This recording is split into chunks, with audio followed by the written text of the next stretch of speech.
I made a conscious effort to try to pull from every era of IB.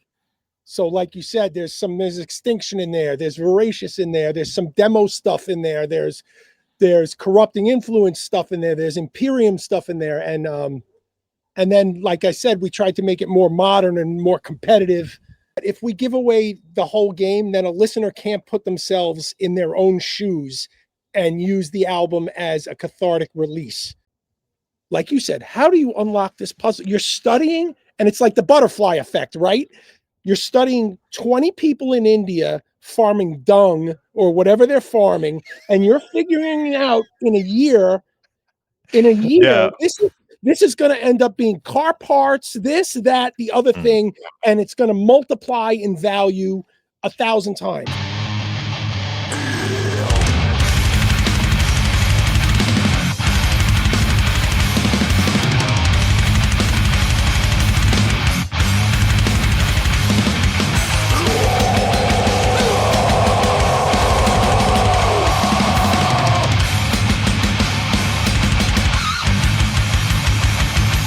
Greetings, Legion, and welcome to episode 294 of Into the Necrosphere. Yes, I know I owed you an episode last week, but unfortunately, between the overseas travel, having a mountain of work to get through, fighting jet lag, and all sorts of other pains and sorrows, I did not get quite there. However, I am going to make up for it and then some this week, starting with my guest. I welcome back to the podcast one of my favorite guests that I've ever had on Into the Necrosphere, Chris Pervelis from the mighty Internal Bleeding. Their brand new album is entitled Settle All Scores. It's out now on Maggot Stomp Productions. I would love to tell you that we did a deep dive into Settle All Scores and, I found out all the secrets behind the recording, etc. We did touch on the album, but really, this was two gentlemen sitting down, breaking open a few imbibements, and we really set the world to rights. We spoke about everything from steak through to cars, through to the economy, through to advertising, and everything in between. If you like my more freewheeling conversations, this one is definitely going to be right up your street. Before we get to that, though, as always, we need to kick off the show with a man-sized serving of some unsanctioned filth. Obsidian Shrine is a band I have featured on the podcast multiple times. I had the great pleasure of having dinner with Kelly McCoy from Obsidian Shrine and his wife when I was in Nashville. Naturally, that prompted me to take the opportunity to remind you all what a great band Obsidian Shrine is. So from their latest release, this is the title track off that EP, a song entitled Dereliction of Divinity.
Obsidian Shrine with Dereliction of Divinity, doubling your testosterone levels at the very least. Kicking off the show this week, a fantastic song off a great EP.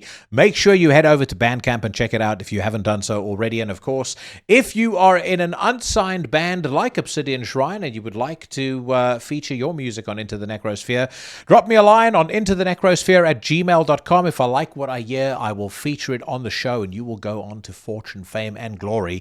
Coming very soon, I will be launching intothenecrosphere.com, and there's going to be a special unsanctioned filth section in there. So I will be featuring bands on the website as well. So bands that have been on the show, I'll have on the website, just in case you didn't pick up their name. I know for some of you, I've had this feedback before that my accent can be a little strange or can be a little hard to follow. So yeah, this is just another way I hope to put a marker in the ground and show some hard-working independent bands the appropriate level of love and support. Friends, a few housekeeping notices before we move any further. Housekeeping announcements, I probably should call them. As all of you know, I'm a card-carrying member of the Horsemen of the Podcasting Apocalypse, the Cosa Nostra of podcasting, if you will.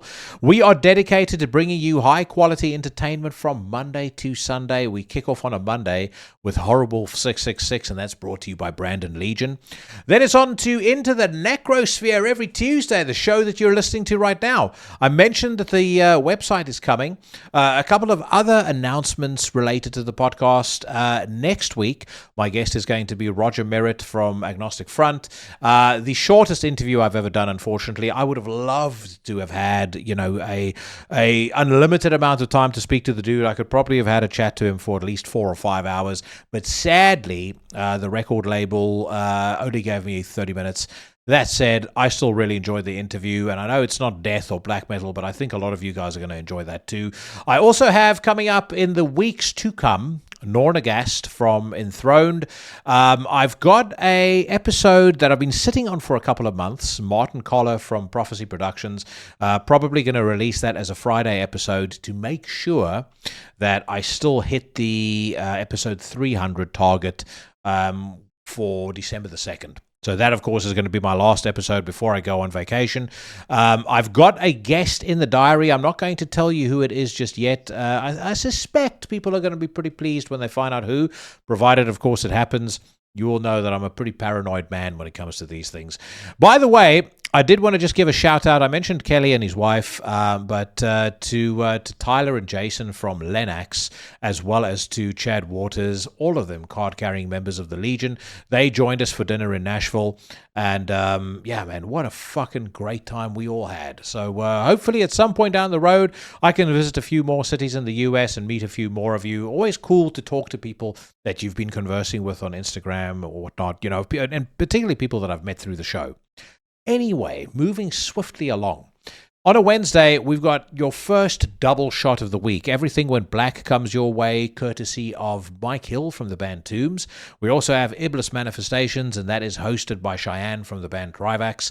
On a Thursday, we've got a second double shot, Necromaniacs, featuring the great Mike Hill returning. And then he is joined by one of his co-hosts, either Outlaw Mike Scondado or the Professor Jeff Kashid. They review new and old horror movies. Always one of my very favorite podcasts of the week. Also on a Thursday, and again on a Sunday, we got Soul Knox, and that is hosted by the sinister minister, the Reverend Carl Haikara. He takes you on a deep dive through the dark, the weird, the arcane, and the esoteric. Also a firm favorite on the Weekly News Rant.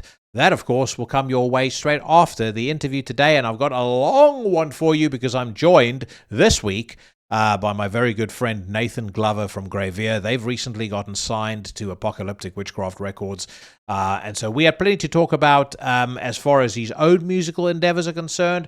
But of course, we also listened to and gave you our first impressions of the latest metal singles, including that new Ruins of Beverast track that was dropped a couple of days ago. And spoke about a bunch of other stuff related to all the latest metal news headlines. Stick around for that. But coming up right now, sit back, brace yourself. But probably if it's a sociable enough hour, pour yourself a drink to get in the spirit of the next 2 hours or so, as I welcome back my very good friend Chris Pervelis from Internal Bleeding. And I will tell you, man, I think this is the Internal Bleeding masterpiece. It's fucking fantastic. So cheers to you, man. Thanks, man. Yeah, I'm really pumped on it. It is an aggressive, angry, groovy album. Yeah. It feels to me like it retains a lot of the catchiness of Corrupting Influence, but you guys have, there's parts on the record where you can hear the slam and the groove of Voracious Contempt, Extinction of Benevolence. But it's also kind of its own thing. It's got its own modern vibe to it. It's really fucking solid, and every single song hits super hard. Thanks, man. Yeah, and you nailed it. When I wrote this, I made a conscious effort to try to pull from every era of IB. So, like you said, there's Extinction in there, there's Voracious in there, there's some demo stuff in there, there's Corrupting Influence stuff in there, there's Imperium stuff in there, and then, like I said, we tried to make it more modern and more competitive and kind of just, blow things open a little bit, Well, dude, I think you've most definitely succeeded in that. But I remember when you were on your last time, you mentioned the title "Settle All Scores," and I always, when you said it, you kind of had a cheeky look on your face, like it was a very loaded title, "Settle All Scores." So. Yeah. Are we gonna reveal or talk a bit about some of the thinking behind that? Is that G14 classified? We can talk about some of the thinking for sure. I'm not naming names though, so yeah. And there's a reason for that other than not wanting to cause a brouhaha.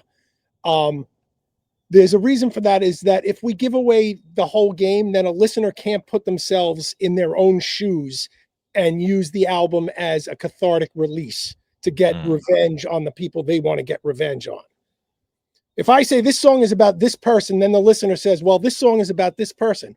It's not about the person that beat me up and bullied me in 3rd grade anymore. And so that's something that's important. I want fans to be able to get a cathartic release, like all the people who have done them wrong as well. That's the thing. When you're too on the nose with the lyrics, like when you name specific, like it's about this person or about this incident that happened at this time, your experience as a listener does become a little bit more abstract. Like I've always loved lyrics where I can superimpose my own thinking, my own interpretation onto it. It means the song ends up meaning a lot more to you as a result. Right, exactly. You nailed it. I mean, that's why we don't, I have a list. Believe me, I have a list of names. But and not just me, but Chris McCarthy too. And but if we gave the whole thing away, then it just comes boring and one-dimensional. And like you said, you can't put yourself now you're putting the listener has to put themselves in my shoes. I don't want that. I want people to be in their own shoes and experience, hopefully, a little cathartic revenge, So you've touched on that word cathartic. The assumption I would make is that this was a very cathartic record for you. It's a long time in the making as well, because I think the first time we spoke, you mentioned this. Yeah, that was like 2022, maybe. Was it pre-COVID? It wasn't pre-COVID. It might have been second leg, second installment. COVID the Revenge. COVID the Revenge. Yeah. I mean, it was a long time coming. Chris and I started writing that album right after Corrupting Influence, basically, and by the time we got to the ridiculous COVID lockdowns, we really listened to what we wrote, and we threw it, like, all of it out. We threw 6 songs away and threw 6 songs away, saved 1. And that the song that we saved, I'm trying to remember which one it is. Was it Crown of Insignificance? I don't remember which is the song we saved, but we saved one song and we had to rework it because it just seemed unfocused. Yeah. And I think it's mostly my fault because I kept trying to put a little more experimental stuff into things and push my blues and stuff, and it just went too far. And Chris is like, we got to dial that back, dude. We're like, this isn't right. This isn't IB. And I'm like, yeah, you're right. So we retained some of that bluesy stuff and some of that melodic stuff is still in the album, but it's toned back now and it's much more where it should be after Chris and I seem like, we just, I don't know, with COVID and all that stuff, we were just unfocused and we were like, yeah, this sounds great. Oh, cool. And then I guess during the lockdowns, we really listened to stuff. And he'd come over my house every day during the lockdowns. It didn't matter. I was just about to say, I hope you're not going to admit on this podcast, on a public forum, that you broke lockdown rules. I broke lockdown rules. The only thing I liked about the lockdown was there's nobody on the road and I could take my Barracuda out and just blast around all over these. Yeah. That was a lot of fun. But I violated those rules. We had parties. I don't care. I had the same thing. One of my best friends lived not too far from me, and I went and saw him just about every other day. Hung out, did stuff together. I liked the fact that, as you say, I could get on the highway, on the days that I go fetch my daughter, and I could go 85 without ever having to worry about anything, without ever having to switch off the cruise control. But sometimes I'm like, population control is a good idea because this is great. But I'm glad things are back to just being insane instead of being completely insane. So, well, you got Mamdani waiting in the wings for New York. I can't wait. I cannot wait to watch this shit show unfold. Yeah, I can't believe people who should know better, people who are college educated, who should understand economics 101 should know better. Yeah, and they don't. So, Thomas Sowell must be laughing his ass off right now. What he said, I think it was him that said this, and it was either him or I'll try and figure out who it was. They said something that has always stuck with me. You will understand human beings when you understand that the majority of people don't think, they feel. Oh, 100%. And so exactly, that's why something like the lockdowns were so easy to impose on people, because they've got, soft piano music playing as grandma's wheeled out of the hospital on the ventilator. And, if you don't stay at home, more of this sort of thing is going to be happening. And then they go, oh, that makes me feel bad. It's the same thing with Mamdani and all of these other fucking commies. They'll have some soft piano music playing, and if we don't increase your taxes and give it to the people that are on the streets, more of them will overdose from fentanyl. And then people go, yeah, that sounds like a brilliant idea.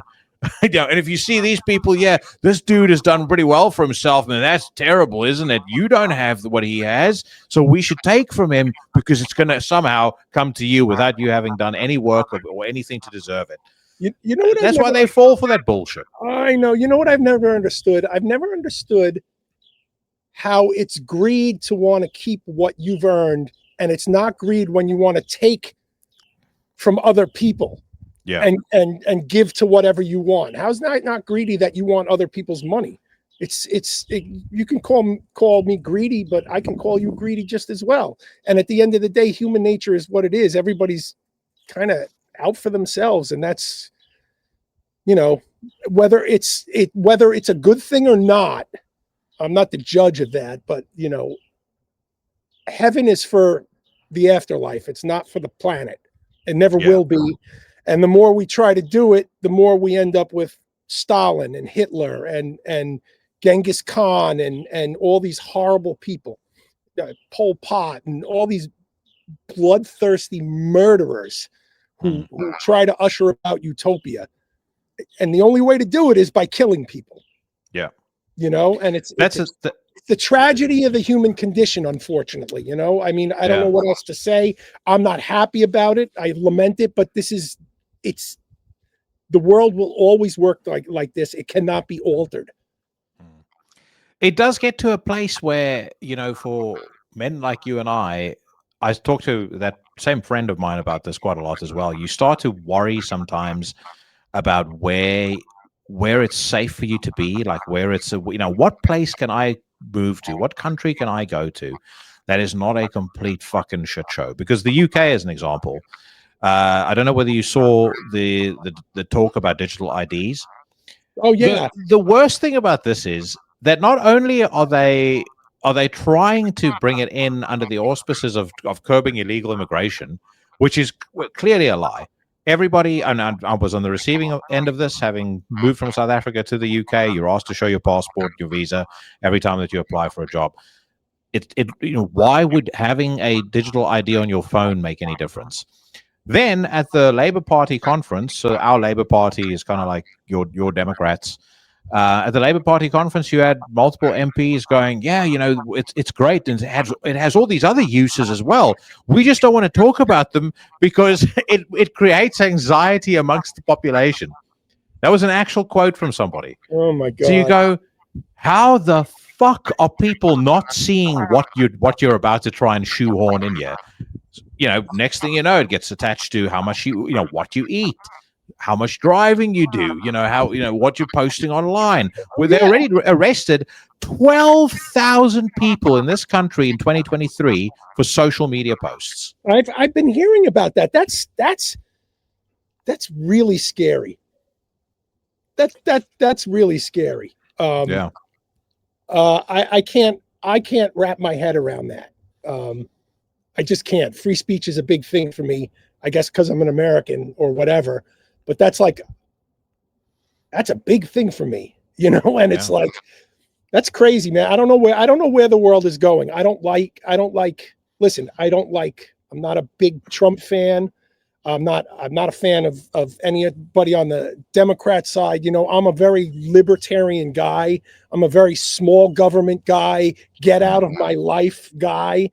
And you've got both sides of the spectrum right now using government for their own ends or for what they think is the morally correct thing. Get out. Leave me alone. Both sides. Leave me the hell alone. Let me make a living. Let me support my family and get the hurdles and obstacles out of my way so I can be successful. And the more that I'm successful, my children can be successful. My community can be successful, and it's just like, it drives me nuts. But I mean, there's no. Well, how dare you? Libertarianism is also problematic. It's very, there was a subreddit the other day. I couldn't fucking believe it when I read it.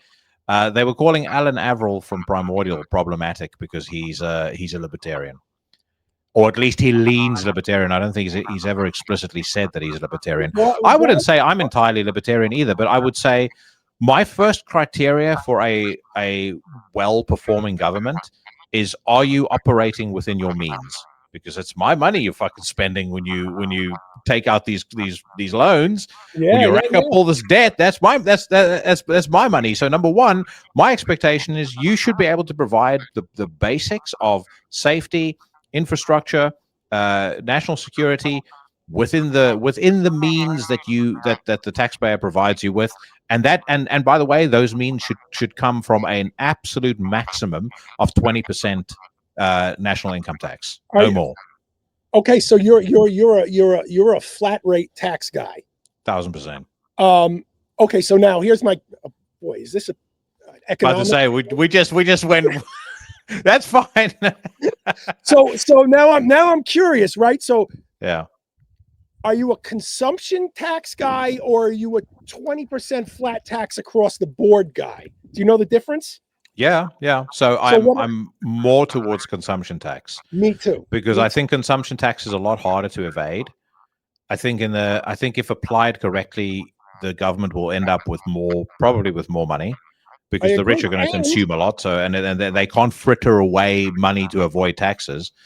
So consumption tax will net you a higher number, but what it does do is it gives people the freedom to say, I've just finished studying, as an example. I'm going to use more of my money to pay off my student loan, or I'm going to use more money to put towards saving for a house. It gives you the flexibility and the freedom to decide how your money is deployed, or how your capital is deployed, rather than what we have right now, which is a significant chunk of your money is taken away. You continue to see the rich get richer. Not that they wouldn't get richer under consumption tax anyway; they probably would. There's a reason they're rich in the first place, because they're smart. But also, they're stuck with consumption. They can't hide and play accounting tricks and hide their money. When they buy a $72 million yacht, they have to pay for it. Yeah, and that's eminently fair to me. You know, if you can afford a $72 million yacht, pay the tax on it. I can only afford a $30,000 car. I'll pay the tax on it. That's fine. The accounting gimmicks go away. You know, like you said, it helps preserve your capital, because you can control how much. You can technically control how much you're paying the government by how you spend. So I'm on board with the consumption tax as well. The thing is, with the whole, you know, everyone should pay their fair share crowd. To me, that is your fair share. I'm consuming more, therefore I should be paying more.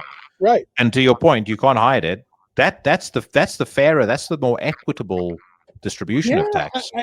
Not this fucking crazy bullshit that we deal with. I mean, over here, you know what my effective tax rate is? So I'm a higher rate taxpayer. I end up paying past a certain point of my income over 60% in effective tax. If you take income tax plus national insurance. Wait, so is national insurance is another tax on top of your tax? Yeah. That's crazy. You pay your 40%. Well, it's 40% is the highest tax rate, and then national insurance, I think, I can't remember how much it is, like 13 or 14%. So that's and then you add everything on top of that, like all of your other indirect taxes, and your effective tax rate ends up becoming something crazy, like 67%. No wonder we went to war with you guys. Exactly. And by the way, they still can't balance the books. They're now talking about having to increase the income tax. Balance the books over here either. It's a joke. And you know what's when you look three-dimensionally and you look across the world and you look who holds the debt, that's a dangerous situation. You know, I don't think people think globally and how debt is not just debt, money owed. It's like being you're in league with the mob. You could be. They, you know, if our people who hold our notes say we want our money, if that ever happens, I mean, I don't think it will, but you never being under somebody's boot like that. I don't know. That's just not healthy. Yeah, no, I agree. I would say, and I assess these things a lot for my day job, you know, also for, I think I've told you this, but I manage my own pension. So, you know, I invest my own money, and my old age well-being hinges on it. So I need to pay attention to these things. But I'm pretty bullish on America, and I'm bullish on America for a couple of reasons. Number one, you guys are, I mean, you can be completely self-sufficient if you chose to be. You've got, you know, very high energy reserves, massive tracts of arable farmland. You are protected on all your borders. You will never have Canada and Mexico trying to invade you. You've got an ocean, you know, to your western and eastern flank. You also got the biggest military. So, the only thing that could hurt and destroy America is if it gets destroyed from within.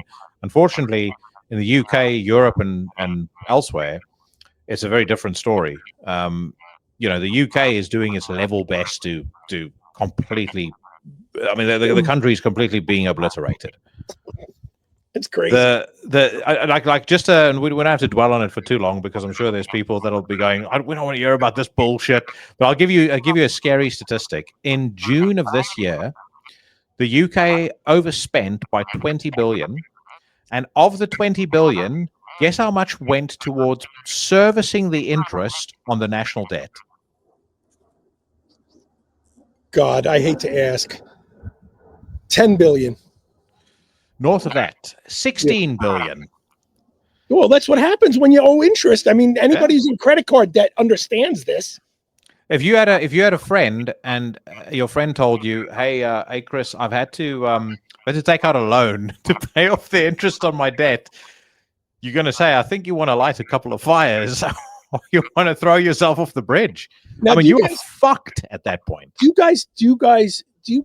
guys print money to devalue your currency to lower the debt, or no?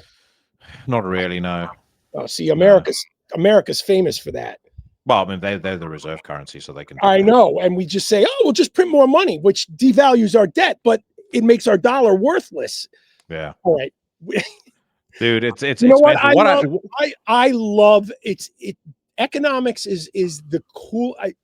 Economics is the coolest thing in the world. I wish I became an economist, because economics is more than just money. It's also psychology. Yeah. And understanding psychology. It is such a fascinating field. I wish I went into it. I minored in it, but I wish I majored in it, because I think I could have a lot of fun. I love economics. It's great. And I suck at math, but you don't really need to know math, to get into the psychological aspect of human behavior and how that affects money and how that affects spending and incentives and supply and demand and all. It's just endlessly fascinating to me. I'm 100% with you. I also minored in economics, and I'm very, very sorry that I never went into either analysis or frankly working in trading. I think I would have. I think I would have done quite well at that. I mean, I wouldn't have been so into the cocaine. The hook is different, but the cocaine I would have given a rest. But when I watch Wolf of Wall Street, I'm like, this looks like my thing. This looks right like up my alley, right? Yeah. I do a lot of work for clients of mine that do very high end homes and stuff like that out on the eastern end of Long Island, where it's all stock traders and Wall Street guys who live out there. Money beyond belief. They're some of the coolest people I've ever met, man. I got to tell you. Just a couple of weeks ago, I was doing a photo shoot of these floors that my client did for his website, and the owner of the house was there, and he noticed I had a cigar carrier in my pocket. He's like, "Oh, you like cigars?" I'm like, "Yeah." He's like, "Come here." Walks me downstairs. He has this big giant walk-in humidor. I mean, beautiful, right? He gives me a little box. He says, "Fill it up. Take what you want." That's fucking cool. Loaded it up with Cubans and everything. How much boot space does the Barracuda have? Yeah. And he's like, and he was a great guy. He's like, "What do you like to drink?" I'm like, "Bourbon." He's like, "Let me show you this." And he's showing me all this bourbon. He said, "You want some?" And then the next thing you know, me and my client and the photographer are like, "Yeah, why not?" Next thing you know, instead of a 1 hour shoot, it turned into like a 5 hour shoot. Everybody's wrecked. And we had a great time. The guy was the coolest guy in the world, man. Yeah. They're people just like us. Yeah, no, 100%. I mean, so this friend of mine that I mentioned earlier, it's him that got me interested in the investing. He helps me with all my investing. He's 45 now, and he's retired. He kind of skated through his last job. He was, probably 2 years before he quit. He was like, I make significantly more money every year than I get paid. I don't need to do it anymore. But he had this absolutely obsessive focus on numbers, economics, and he's got this ability to see things in a way that I admire so much, because he simplifies it so like to a point where you go, how the fuck did you unlock this puzzle? Like the answer was right in front of me, and you somehow can connect the dots so quickly. He's just never made a wrong trade. One thing I will say about the traders and a lot of the stockbrokers is because of how they're incentivized. They're incentivized quarterly, and so oftentimes when it comes to investing, their thinking is very short term. Like, I'll give you a good example. One of the most successful buys I ever did was Facebook, and I bought it on the day that fucking moron Jim Cramer and a bunch of other people were crying about the stock, saying the company's got probably 2 more years and then it's going to have to split or sell off, blah, blah, blah. If you look right now on my Hargreaves Lansdowne account, I'm 283% up on that stock. Good for you. On that position. But that's not my genius. That's this friend of mine. He just has like he'll look at a company, he'll read their annual report, and he'll just give you like, this is why they're a great business, and I think in 2 years' time this is what's going to happen. And I don't think he's ever been wrong. Yeah, isn't that incredible? I have a hedge fund client, and their thing is they study micro economies across the world. So they'll study a 20-person farm in India and extrapolate that out however they do and figure out what to buy when they and they're incredibly, and I'm like you said, how do you unlock this puzzle? You're studying, and it's like the butterfly effect, right? You're studying 20 people in India farming dung or whatever they're farming, and you're figuring out in a year, Yeah. this is going to end up being car parts, this, that, the other thing, and it's going to multiply in value 1,000 times. How do you figure that out? So Andre had this thing once where I was having dinner with him, and I said, "What are you looking at, and what company are you looking at investing in at the moment?" And he said, "John Deere is really high up on my radar." And I said to him, because you immediately think John Deere, like fucking tractors. Who on earth wants to invest in tractor stock? And I was like, "What are you? What's your justification? Like, what's the business case for this?" He's like, "There's a population boom at the moment. What do you need to feed people? Food. How do you produce food with tractors? Who's the best tractor company? John Deere." 6 months later, he sent me a text message, and he just with a screenshot of his John Deere position plus 67%. Unbelievable. And I was like, "Yeah, there you go." Well, but that it's that's a simple extrapolation. Yeah, that's not even complicated. The world needs food. John Deere makes good stuff. People are going to need tractors. Yeah. He'd obviously looked into a lot of other stuff. Like I know one thing he's always keen to look at is, he calls it economic moat. So it's always like, how much cash reserves do they have? He's also very big on leadership. So like the way he sees it is when he's investing in a stock, it's like he's appointing or firing the leadership. Like when he sells a stock, he's like, I'm basically firing the leadership doing that. Leadership is critical. And one thing we really got to get back to music. One thing I don't like, and you had mentioned it before about living on quarterly earnings. I don't like that CEOs live for the quarter instead of live for the long run. Yeah. I think it's very dangerous, and I think it's not. You can't build a great corporation or a great business if you're not looking 20 years down the road. And I think that's just really piss poor management. And I wish CEOs would get back to looking at long-term growth and steady returns instead of always having to have that one quarter that's better than the next and better, because that's how you get failure. Yeah, agree. Because you get very short-term thinking. Right. And a lot of that short-term thinking sometimes leads to, firing people prematurely because you need to get the gross margin up, because gross margin was 30% last quarter. If it's, 23% this quarter, stock price is going to tank.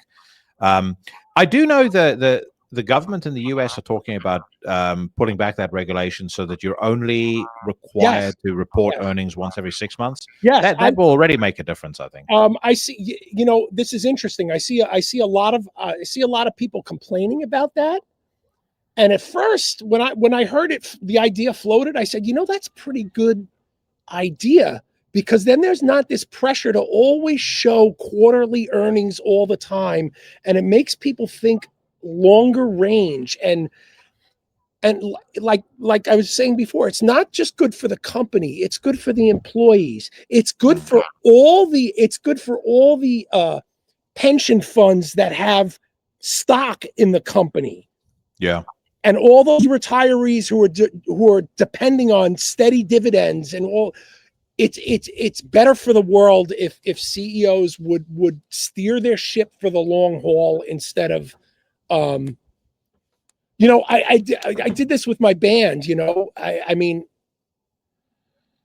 always in it for the long haul. I was never looking at what was right in front of my face. You know, when I first started, I wanted to do it as a career or whatever. So I was looking 20 years down the road. Here's the plan. Here's what we're going to do. And always worked like that and not tried to jump on trends and not tried, you know, and just tried to steady ship, steady forward, the, you know, the tortoise and the hare kind of thing, you know. And I think there's something to be said about persistent and long-term planning. And things are going to go wrong when you plan for the long term, of course, because you're but you at least you have a plan in place and you can react then. I just wish more people do. I wish more people would do that with their lives. I see, and it's hard to do when you're young. And I did it more than a lot of people when I was young. But when you're young, you know, you're going to live forever. And age 50 is 1,000 years away, you know. But I did things. Fortunately, my parents beat it over my head. I did things as soon as I got into the working world to put myself on a footing that when I was in my 50s, I wasn't going to be panicking, you know. And I wish I don't know how you impart that wisdom, but I mean, it's kind of fun. It's kind of fun to see, you know, it's kind of fun to put money away and see 6 months later it's more money and you didn't do anything. You know, I was also lucky when I was a little kid in school. They taught me about compounding interest. I mean, this is like 5th grade. I learned about compounding interest, and I thought it was the coolest thing in the world. I'm like, you mean I could put my money somewhere and it just makes money? Yeah. You know, and I just, and that's long term. You got to plan long term, even though you don't want to, you have to. Everybody has to. Businesses have to, governments have to, human beings have to. If everybody thought long-term instead of trying to satisfy themselves immediately, I think all of us would be a lot better off. 1,000%. It is very interesting what you say about long-term planning, because I think that is I don't even think the average youngster coming out of school right now is equipped for long-term planning. And I'll give you another fucking terrifying statistic. They did a survey in the UK a couple of months ago amongst working adults younger than the age of, I think it was 28. And of that group, 27% of that group incorrectly believed that they were on a final salary pension. Final salary pension in this country means you effectively get paid. It's usually between 80 and 100% of what your last salary was when you exited the workforce. And it used to be fairly commonplace, but because of the cost for businesses, now really it's mostly in government that you see it. But they believe that, yeah, whatever I was on by the time I retire, I'll just keep getting that money. And that doesn't exist anymore? No, not really. I mean, it never existed here, unless you were like in a union or a government worker. But that never. So that never crossed my mind. Well, here's another terrifying statistic: the average pension pot in an article that I read recently for people between the age of 55 and 60 in the UK is £107,000.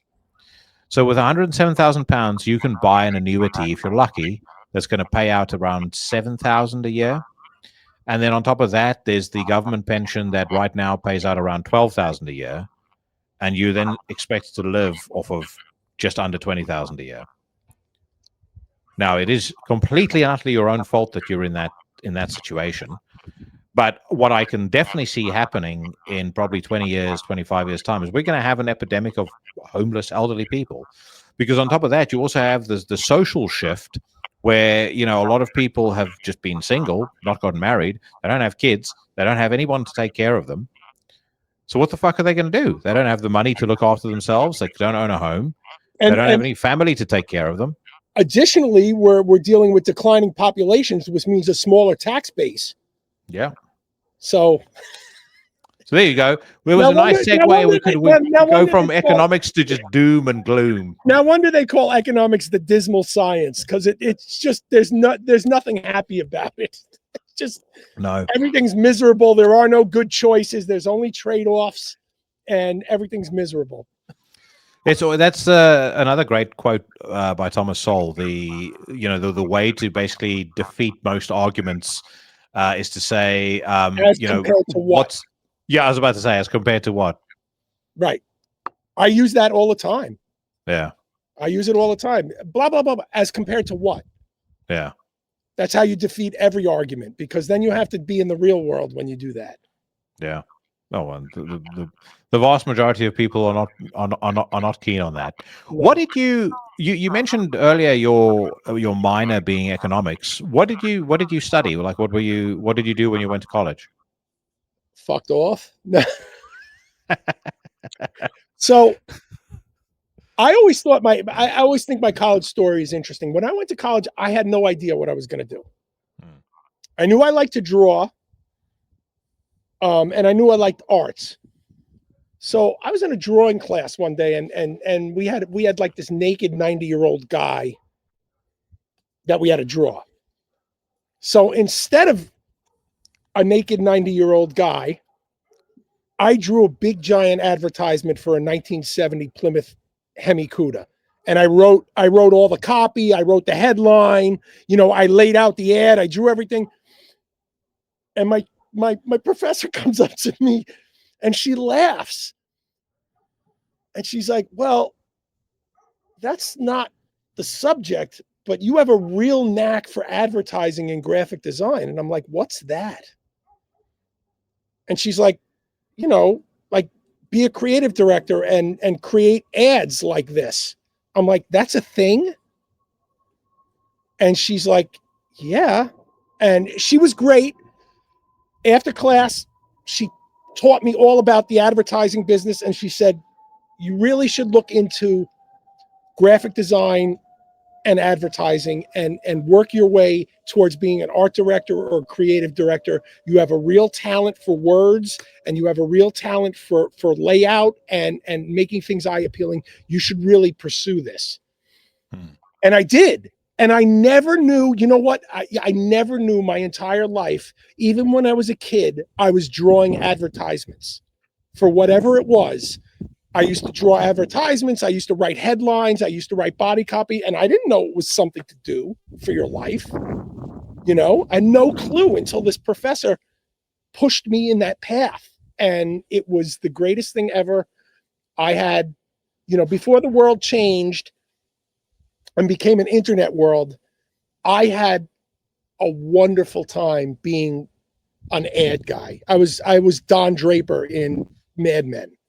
That was my position. I didn't have all the smoking and drinking and women and all that, but I was just about to say, no womanizing for you. I wish, I didn't have any of that. I didn't have any of that fun stuff that happened in the 60s, but I got to write ads for American Express and Visa and really big clients. And I got to art direct a lot of cool stuff and work with great photographers. And I was super blessed that this professor put me in the right path. I had a great career. And then I saw the world changing, going towards the internet, and I learned how to build websites real quick. And I stole a client and said, you know what? I'm going out on my own, because I can mix my advertising smarts with the internet, and I can start a business with this. And so that's what I did. When you were in the early days of your advertising career, because I mean, I know that it is a incredibly time consuming job. Like it is the one thing that they do show very accurately in Mad Men is like just the crazy hours that some of those people end up working. 100%. How did you balance having a band with having a career? It was very difficult. Fortunately, most of the agencies I worked with were really cool and really flexible, and were like, all right, so I'm going to date myself, but they'd be like, we need to do this, this, and this. I know you're on the road. Go to a Kinko's, Go to what's the other place? I forgot the other place. Staples. Fax me a drawing and your ideas. And we'd go on tour and we'd be stopping at Staples and I'd be picking up faxes and sending faxes back and telephone calls. And it was cool that most of my employers at the time were very accommodating. One place I worked at, the owner, his son wrote the movie Married to the Mob. And he understood the risk it all creative thing. And when Arthur Strugatz was the father, I forgot the name of the son, but it's Strugatz is the writer. Yeah. I'll never forget when we got our first tour with 6 Feet Under an Immolation. I went to him and I said, I'm quitting. And he said, why are you quitting? And I was like, well, I've got my first tour and this has been my dream since I was a little kid and I want to do it. And then he told me his whole story about his son. And he's like, listen, you got a job when you come back. Just call in every day, tell people what to do. We'll make it work. And it was awesome. He was so cool. And I'll never forget the day before I left for tour, he brought everybody into the conference room and he must have bought the band $1,000 worth of food. And this is 1995. He had all these portable coolers lined up in the conference room. And he said, here, this is for you. Good luck. How That's cool fucking is that? awesome. How Yeah. cool. No, that's fucking awesome. What a nice guy. And, he knew I was a struggling musician. He always used to bring, God bless him. He was such a nice man until I quit. He used to bring me in clothes. Yeah, this will fit you. What do you think about this? It's a $300 sweater. I'm like,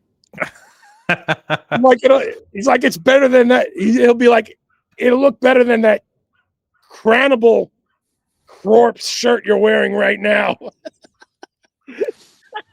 What a nice man. Until I quit, and then I quit because I got a better job, and he just savaged me.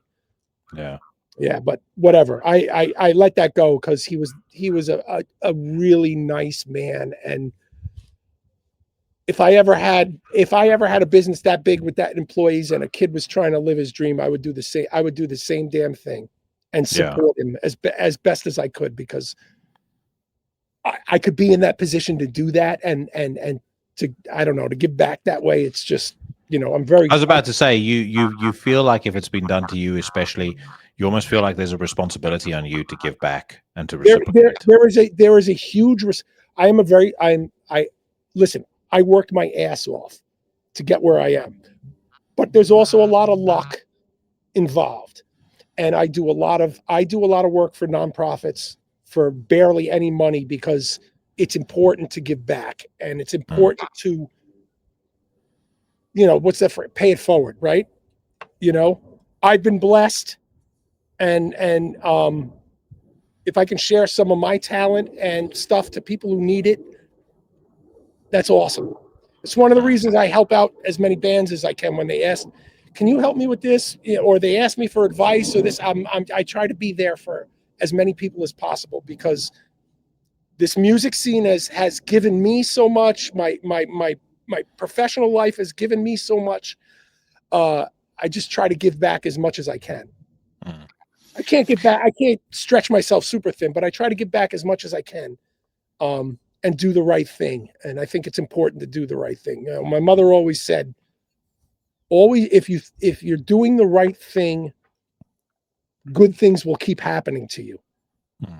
And so I try real hard to do the right thing all the time.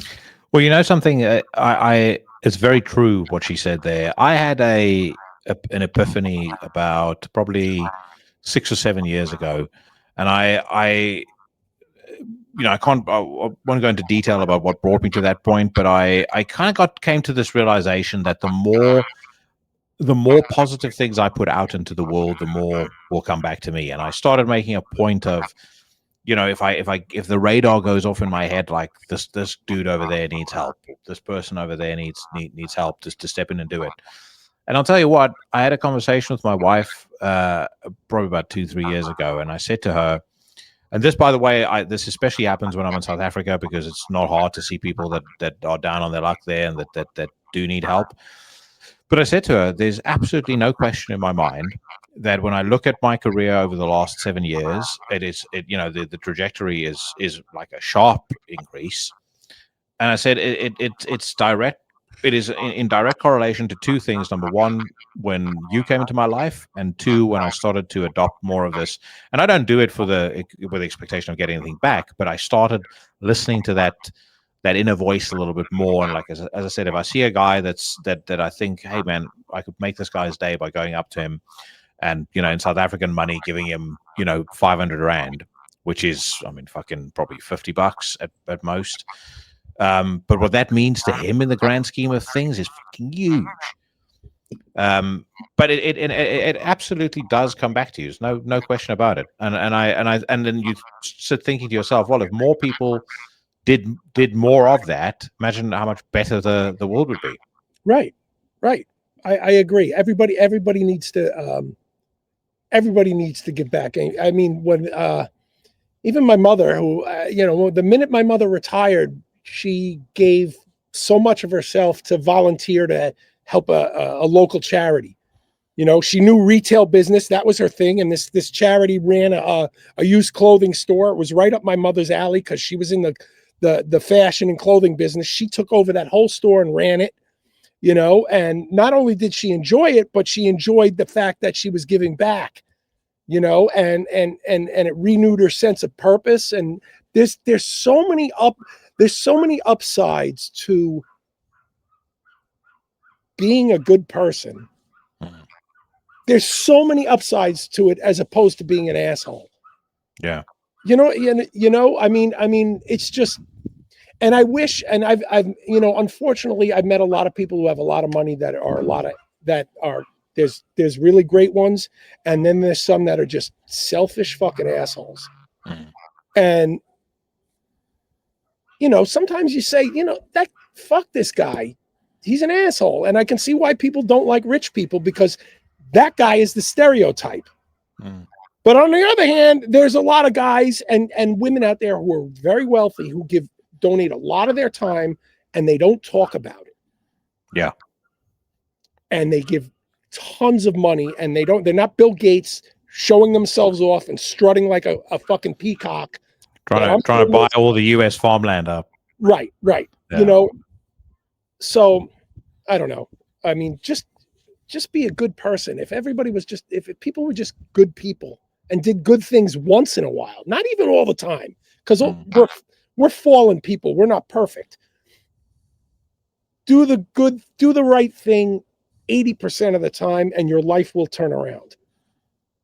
It's also a lot about legacy for me. I often think, and I mean, I'm not even 50 yet. I'm 45 now, but I often think about how would I want to be remembered one day.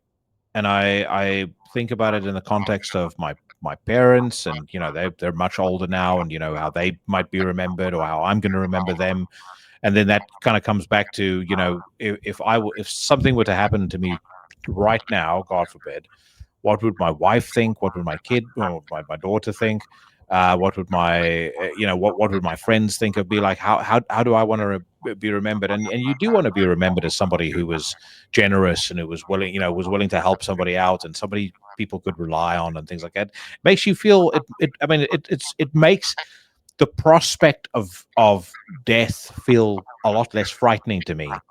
Yeah. If I know that I can be remembered as that I can be remembered fondly.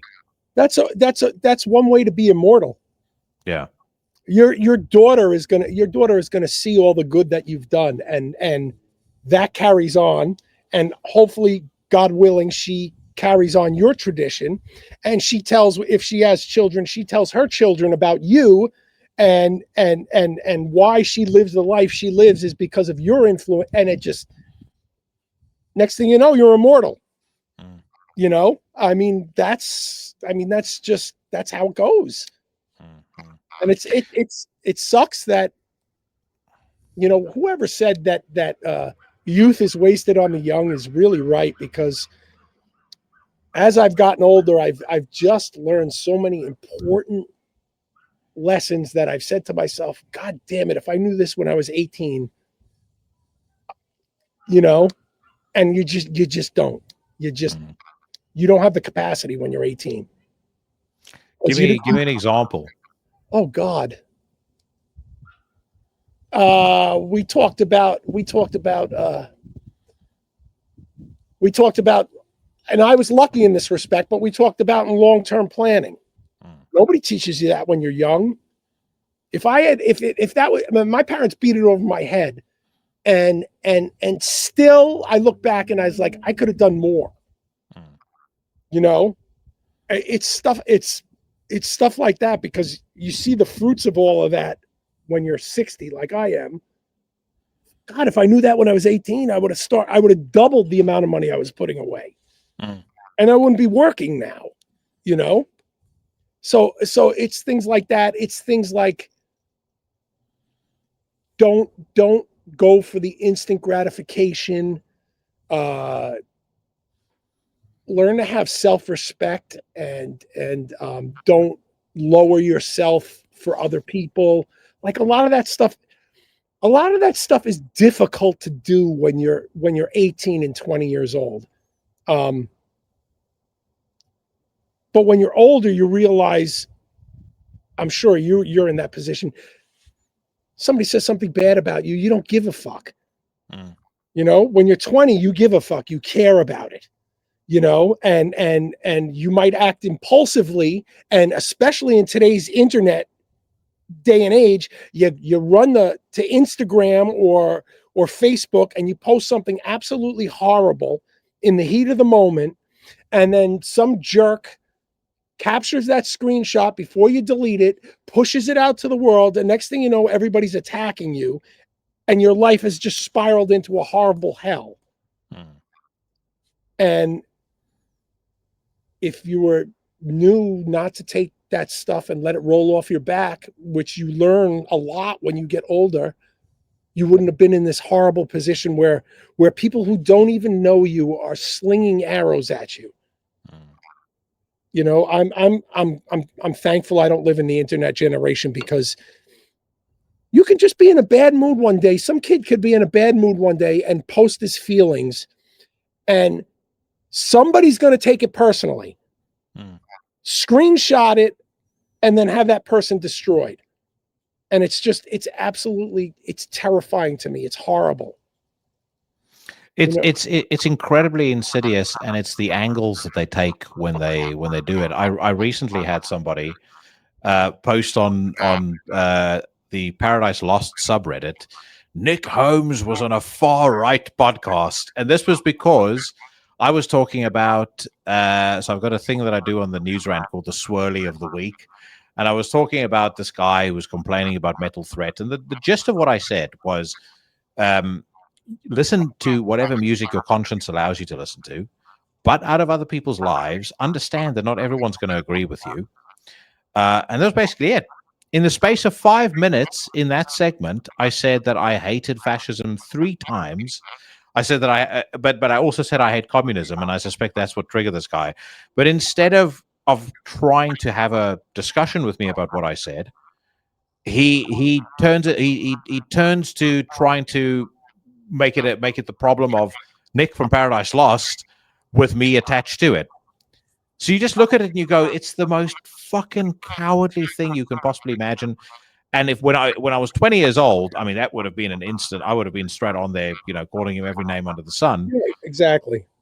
I you know, being hopefully, being older and hopefully a little wiser, I kind of slept on it, and I woke up the next day and I realized, you know what? If somebody went and listened to all 292 at the time episodes of this podcast, they're not going to find a single fucking far right thing anyway. Yes, I got probably libertarian leanings, and certainly economically, conservative leanings. You're not going to find anything that's said in bad faith, or anything that's directed at somebody with malice or with ill intent. So talk your shit. If anyone goes and listens, who cares? They might end up becoming subscribers to the podcast, which that's fine too.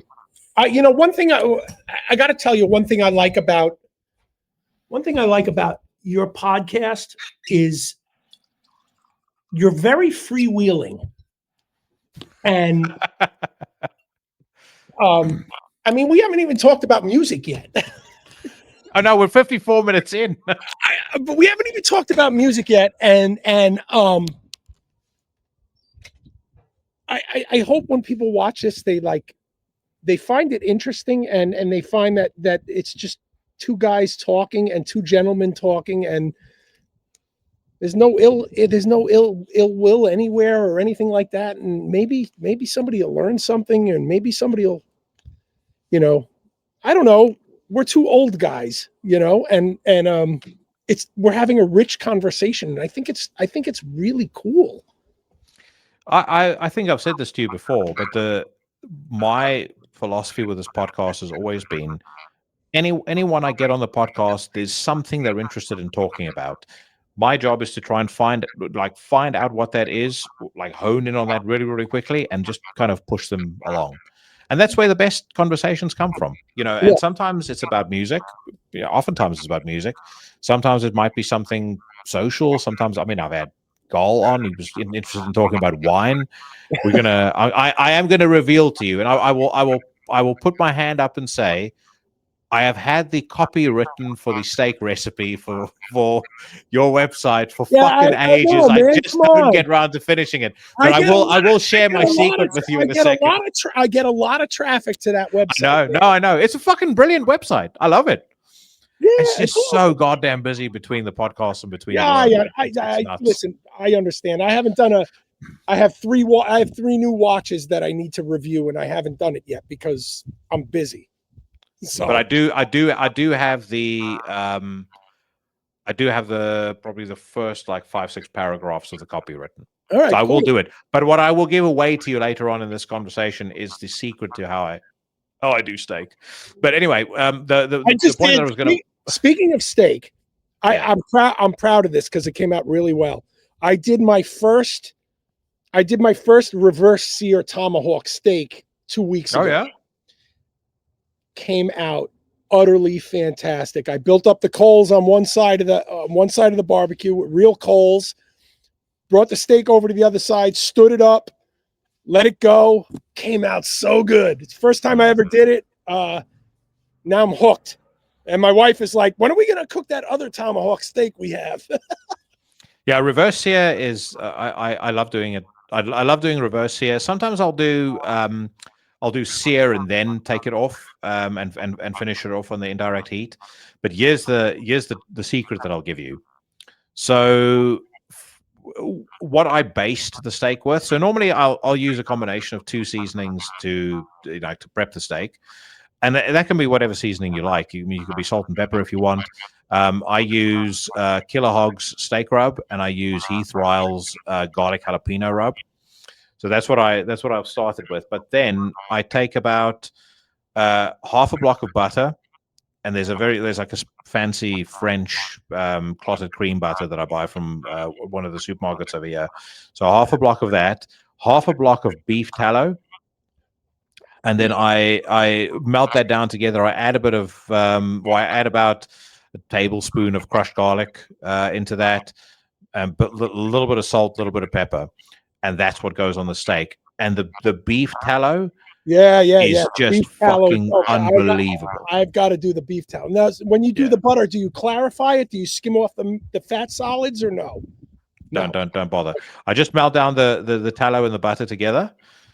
Add in those extra bits, and then I just kind of have it ready for when the steak goes onto the indirect heat, because you can't do it on the direct heat, you'll get flare-ups.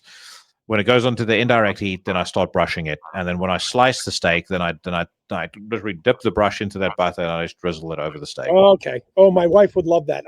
So what I do is I clarify butter, and as it's cooking, I baste the steak with the clarified butter, and being that it's clarified, the smoke points are way higher, so it doesn't catch on fire or anything like that, and it seeps into the steak, and it's just, and then of course I catch as many beef drippings as I can. I mix that with the leftover butter, and we pour that over the steak once it's sliced. It's man. Best of the best. You can get some really cool beef tallow here as well. There's a place called Fine and Country that does A5 Japanese Wagyu beef tallow. I've used that on beef ribs in a kind of similar thing. I let the beef ribs rest in the Japanese Wagyu tallow. Fucking next level. Absolutely unreal. Wow. Oh God, you got me. So do you have any, like, where you live, do you have any like really good prime steakhouses? Yeah. Yeah. So we got a spot called Ibai. Ibai, I think they were 7th in the world for best steakhouses. They do Wagyu steak, they do like normal black Angus, and then they do Gallican blonde. So Gallican blonde steak is Spanish steaks. It comes from Spain. It's dairy cows that are normally Yeah, I've heard alive for about about 13 or 14 years. The fat becomes really yellow, so that's where the blonde comes from. The actual meat, oh my God. I was there 2 weeks ago, actually. Actually, no, last week Thursday, I was there. Fucking absolutely incredible. Absolutely incredible. And all they use on it is salt and live fire. If you ever come and visit here, I'll take you there. Like we'll be in my treat. We'll be in the UK in April. Then we'll definitely. When in April? Because I'm in South Africa for a week. I don't remember the dates. Us and Party Cannon are doing 12 days in the UK. I don't know. As long as it's not beginning or end. It's probably when hopefully you're it's away. the beginning. I'm away from the 17th to the 27th. But I can't look it up. But I'll email you when I have the information. But we're doing a UK run in April, which I'm very excited about because I'm going to eat bangers and mash constantly because that's one of my favorite. Oh, really? Yeah. Oh, yeah. I love it. I don't know why I love it. It's probably because my best friend when I was a kid, his mom was Irish and she used to make bangers and mash all the time on Friday and invite me to the house for dinner on Friday. And I'd go and so it's a childhood thing. I just love it. Got to have the HP sauce and the gravy and the mash, and God, I love it. So I can't wait to go to the UK for that. And then in August, we're doing a full festival run finally. Brutal Assault, Alcatraz, all the big festivals. I've been holding out for 30 years to be able to do this stuff, and it's dude, that's fucking awesome that you guys are getting to do that. What was the catalyst that got you guys into the discussion to do those festivals? So I think it was a matter of changing. We went through a big change with this album. So we changed management and we changed labels. And I think that made a big difference and put us on a lot of other people's radars. And we went through about 7 or 8 European booking agents who didn't believe in us. And we finally found Echelon Talent, and Stefan is a huge fan of the band. And he's like, you guys deserve to be in Europe. And he's been busting his balls. And fortunately, a lot of people have been receptive. A lot of these festivals have been receptive to having us. They're like, yeah, we love IB. And I think between not having the right booking agent, not having the right manager, not having the right label in the past has hindered us. And we made a conscious effort to move to Maggot Stomp. We made a conscious effort to move to a new management and shake things up, and it worked. And I'm glad that we did it. It was a difficult process to break up with Unique Leader, and it was a difficult process to break up with our old management. And there's no hard feelings anywhere. Everything was friendly, especially with both our old management and Unique Leader. Everybody was to use the term gentlemanly all around. I mean, everybody was really good, and everybody really wanted. I was really happy that everybody wanted the best for the band. I mean, our management and Unique Leader were both, if you think this is best for the band, then go for it. Mm. And I appreciated that. There was no acrimony, and that change made a huge difference in internal bleeding. Like not just for these European festivals, but it changed like our manager as well as our band. We were pushing our old management constantly to play with hardcore bands, to play with newer bands. I'm like, these guys all copy what we do. Why aren't we playing with them and showing them who's boss? You know? And our old management wasn't into it, and our old label didn't care. And then all of a sudden we got this new management and Maggot Stomp, and our new manager's like, yeah, you guys should be playing with Hatebreed. You guys should be playing with, Bayway. You guys should be playing with this band, that band. You guys should be playing with Body Box and Sanguicinabog. And he's like, all these bands, they take your style. Why aren't you playing with them? And between our manager and the label, and they shifted our whole strategic approach to how we do shows and stuff like that. And it's paid incredible dividends. We haven't been, I'm knocking on wood, we haven't been bigger or more popular since the early 90s. And you can feel it as well. Yeah, I do. And it's a wonderful thing. And it's great to go to shows and play with people who are 40 years younger than me and have kids come up to me and talk to me, and I'll give them all the time in the world. And it's so gratifying. It's so and this goes into what we were talking about early, long-term and all that. The world eventually turns your way. You just have to be prepared for it. And you have to be able to adjust and make adjustments and be smart about things and make the right decisions. And when you do, it pays off. And it's just, I am so happy and I feel so blessed right now that we're in the spot we're at, and a lot of credit goes to, I mean, we've been pushing this for a while, but a lot of credit goes to both Maggot Stomp and our new manager, Mark Vieira, for recognizing this and saying, we're going to crystallize this, and this is going to be our strategy, and this is what we're going to do. And we might step on some toes and get some people upset, but this is what's best for the band. And I'm glad we did it. It's been phenomenal, man. It's been really great. And I'm thankful that I'm still here doing it. And I'm thankful that when we play shows now, they're sold out, they're packed. They're great. I mean, because we went through a lot of times in the 2000s and the mid 2000s, there's nobody at shows and the shows stink, and you soldier on and the world eventually turns your way. Well, when we spoke, and I can't remember whether this was the last time we spoke or the time before that, but when you first mentioned the new record to me, I have it in my head that you either suggested or directly said that it is your last album.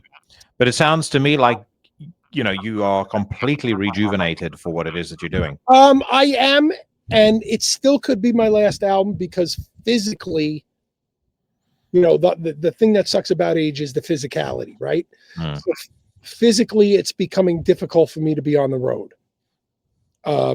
We don't make enough money where I can lay down in a bunk at night and things like that. And it's very difficult for me. I have arthritis.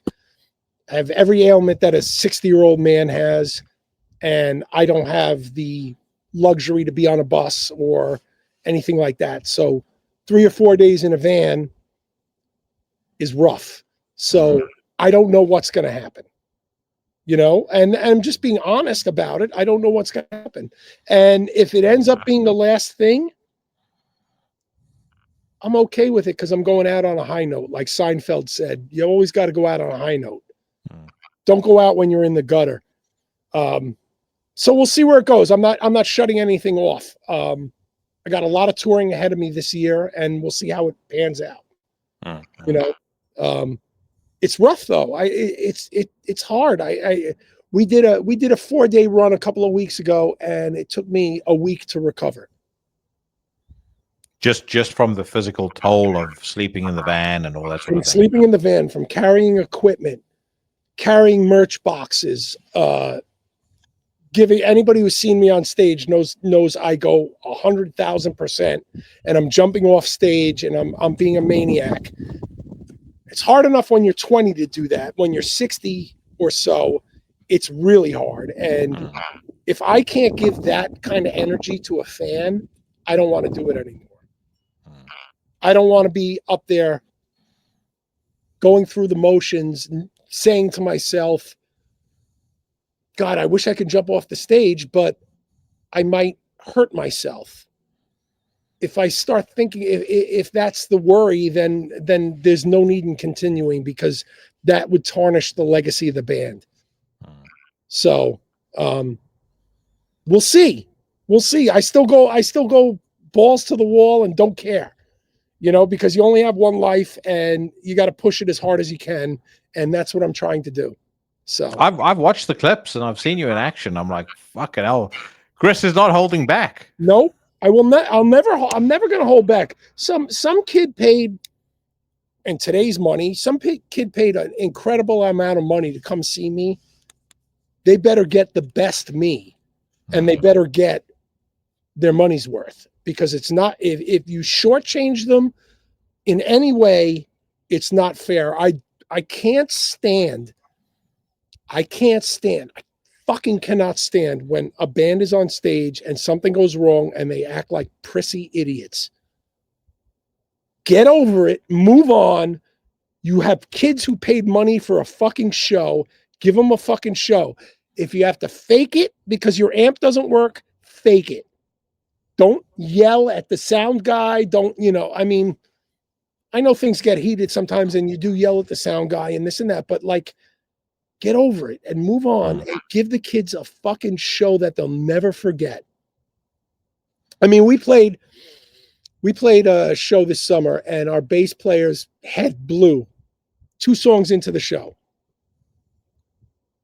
You know what he did? He kept playing, even though nothing worked. And which is a way better option, right? Because at the very least, people are gonna just go, "Oh well, the mix was a bit weird. I didn't hear any bass." Right. Well, he learned his lesson, because the summer before we played a show and his bass, something happened with his bass and he threw his bass and pulled a tantrum, and we yelled at him and said, "Don't ever do that again, because that's not what you want fans to see." Or these kids paid money, and God bless him. He's a smart guy, and he realized that it's all about the show. It's all about the performance. It's all about giving the kids.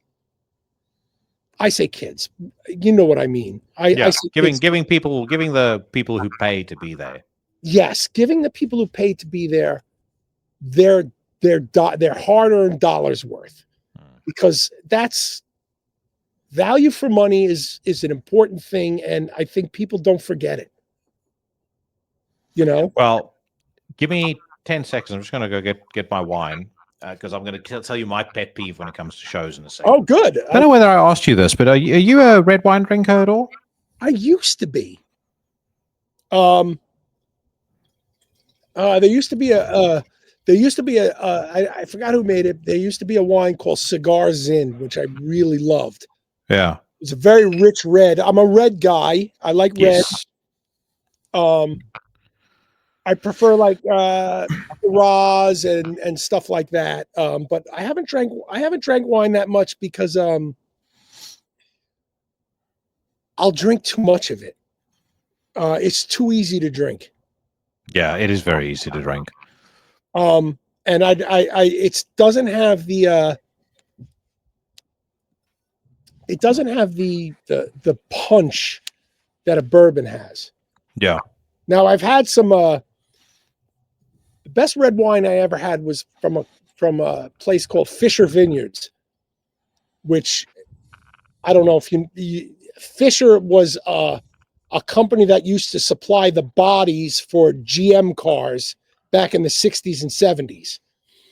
And they have a vineyard. And I had this wine, and it was like drinking velvet. It was the most incredible experience I ever had. I'm just looking at them right now. They're a Simmons Creek Calistoga. I don't know anything. One of my clients handed me a bottle, and he said, "Try this wine. You're going to love it." And it was like drinking. I don't know exactly what it was, but it was like it was literally like drinking velvet. It was incredible.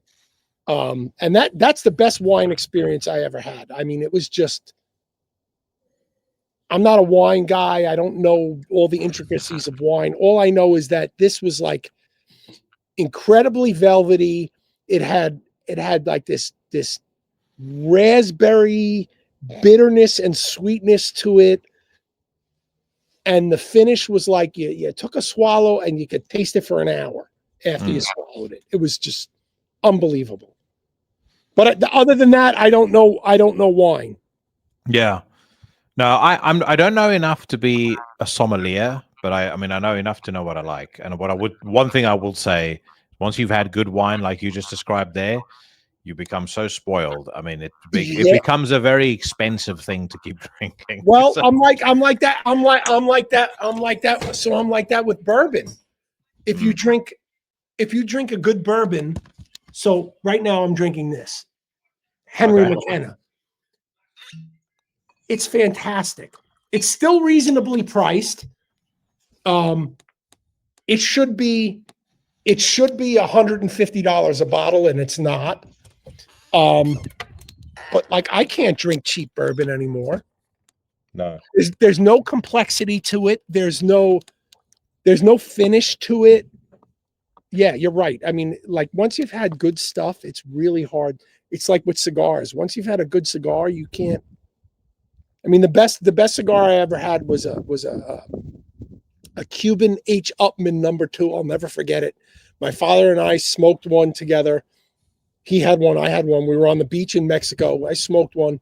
It was the most fantastic tasting cigar in the world. I never tasted so many, and I've been chasing that dragon for 20 years. Yeah. You know, because you're right. Once you step up into that level of good stuff, you just like you can't go back. I had a conversation once with Greg from Paradise Lost, and he was talking about wine, and he said, "Oh, you know, there's no real difference between something that's $5.99 and something that's £20." I just sat there, like gritting my teeth, like I can't go into this conversation with you. That's like telling me that there's no difference between a $200 speaker and a $2,000 speaker. Is a fucking huge difference. Yeah, there is. And you know what I find fun, and I'm sure you do. What I find fun in the bourbon world is finding really incredible bourbons at a good price point, and they exist. Yeah. They do exist, and I'm sure it is with wine. I'm sure there's whatever 10-pound bottles of wine that taste like they're 70-pound, and they're punching way above their weight. And the fun of being in the hobby is finding those gems. Yeah, I'd say the sweet spot for me, money-wise, whenever I buy wine, is normally between 15 to 25 pounds. Like there's a couple of wines that I'll get that are a little bit more expensive than that. But that kind of 15 to 20 pounds, that's where the fun part comes in. Generally speaking, 10 pound, 5 to 10 pound wine is horse piss. With a fucking barge pole. I drank that 10 years ago, but so now we have to add. You need to do a wine review for me. Oh yeah, no, I'd happily do that. Happily do that. I'll tell you what. If we end up going to Ibai, I'll get us a nice bottle of wine as well. I had a fucking incredible Spanish wine when I was there on Thursday night. Jesus Christ! With a steak, just absolutely unreal. A red wine with a steak is. Even though I usually drink a Diet Coke with my steak, but a red wine with a steak is not at this place. But seriously though, check and see. As I said, we're away from the 17th to the 27th. Just bear with me 10 seconds. I'm going to shut the door. We're away from the 17th to the 27th. So as long as it's outside of those dates, then I'll come to London and I'll stay over. And then if you've got time, then I'll either take you there for lunch or whatever the case may be. But we'll go for lunch. We'll have like proper steak. Yeah, glass of now, wine. now we're talking. I'll get the dates. I'll email them over to you. I'm hoping it's early April, and this way it'll work. Yeah. I would love to hang out with you and just spend some time with you and just talk. And I'd love to meet your family too. I mean, you put them in all your Facebook posts all the time. Well, no, likewise. I feel like I'd love to hang out with you I too. feel like I know them, and I think that's awesome. I keep my family off Facebook because there's a lot of creeps. Yeah. So, like, I keep my kids off Facebook. I keep my wife off Facebook, at least in my public posts, because I don't want, there's a lot of creeps out there. So, Yeah. Well, I mean, my wife is on Facebook too, so I don't mind tagging her on stuff. My daughter, she unfortunately, because she doesn't live with us, her mom has not restricted her access to social media. So you kind of go, well, I can either push back against it or I can embrace it, which is kind of what I do. She's pretty smart when it comes to how she uses social media. I said to her, when you're older, if you want a job, I'll pay you to run my social media. Like wow, run the Into the Necrosphere social media. I'll pay you, £50 a week or something like that. That's awesome. Both my kids consume. They consume internet content, but they're like, they both have a really grounded attitude. They're both like, Dad, Facebook and Instagram, it's not real life. Yeah. But they love brain rotting and watching Instagram reels and listen, I do too. Some of the shit is so fucking funny. Yeah. And I watch some really sketchy shit and I say to myself, there's hope for the world, because some of this sketchy shit is so funny, like ridiculously funny. And so in a way, I'm glad that I get to see this, because there's all hope is not lost and humor is alive and well. And it's a beautiful thing. And I'm just whatever. I'm just happy my kids know that it's not real life. Yeah. No, I've had my daughter's pretty sensible, so I can have a reasonably grown up conversation with her. And we've spoken about those things as well. The one thing that is quite cool is she's a big fan of the podcast. So she'll like every single post that I do of the show, every reel she'll watch, so at least she gets some wholesome content. Yeah. That side. Intellectual content, let's call it. I was gonna say to you, pet peeve when it comes to shows, I fucking hate when a frontman turns his back on the audience. Absolutely detest it. And the reason why is the frontman's job. Like, when you have these, and you see it especially in black metal, frontman turns his back on the audience, is talking to the drummer, talking to the guitarist, has a drink of water, just turns around, starts the next song. It kind of makes me feel like I'm not here to watch a fucking rehearsal. Like, I want to be engaged. That's what I love so much more about hardcore. You look at someone like Roger from Agnostic Front, he's moving all the time, yelling at the audience, there's that constant engagement. And that's what I want to see when I go to a show. Like, I want to either be entertained by the spectacle, like if you go to Rammstein, that's what happens, or I want to be mesmerized by the experience. Like, and that's why I love hardcore shows so much, because you kind of have that like real testosterone, adrenaline fucking boost when you see the right band. A band that I think you guys would tour with really, really well, just in terms of your styles complementing each other, Despised Icon. And those dudes put on a fucking show to end all shows. Yeah, they are incredible. Yeah, they do. We played with them a couple of times, and it was always great playing with them. And they're the coolest dudes in the world too, which is awesome. I forgot. I met Alex a couple of times, and he was it Alex? Really great. I don't know which guy it was, but it was like the first time we ever played together. He came up to me and he's like, "We owe you guys so much." He said that to me, and that's fucking cool. I was like, "Really?" He's like, I was listening to IB when I was a baby. He's like, you set the standard for everything, and that was one of the greatest compliments I've ever gotten. And even Jamie from Hatebreed said stuff like that to me. And that's like, he's like, you guys got it from day one. And that shit makes it worth it. Like I don't care that they're bigger than me or whatever. It's just like, somebody took the time to recognize the work I put in. Like, you know, people rail, underground people rail on Slipknot, you know.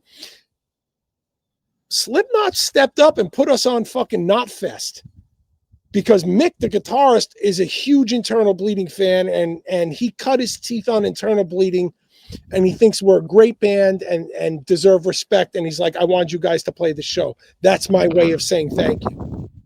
Had a long conversation with him about it, you know?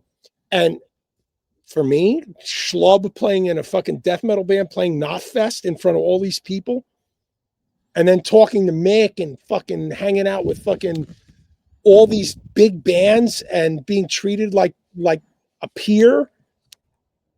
It's awesome, man. I mean, that is saying something, because it's I continually rag on bands that are on their, you know, farewell tours, have the opportunity to take out smaller, growing, up and coming bands or underground bands and give them a bit of a rub, and don't. Yeah. I can't fucking stand it. Because to me, it's like, you know, all of you, every single one of you benefited from that passing of the torch, and you refuse to do it yourself.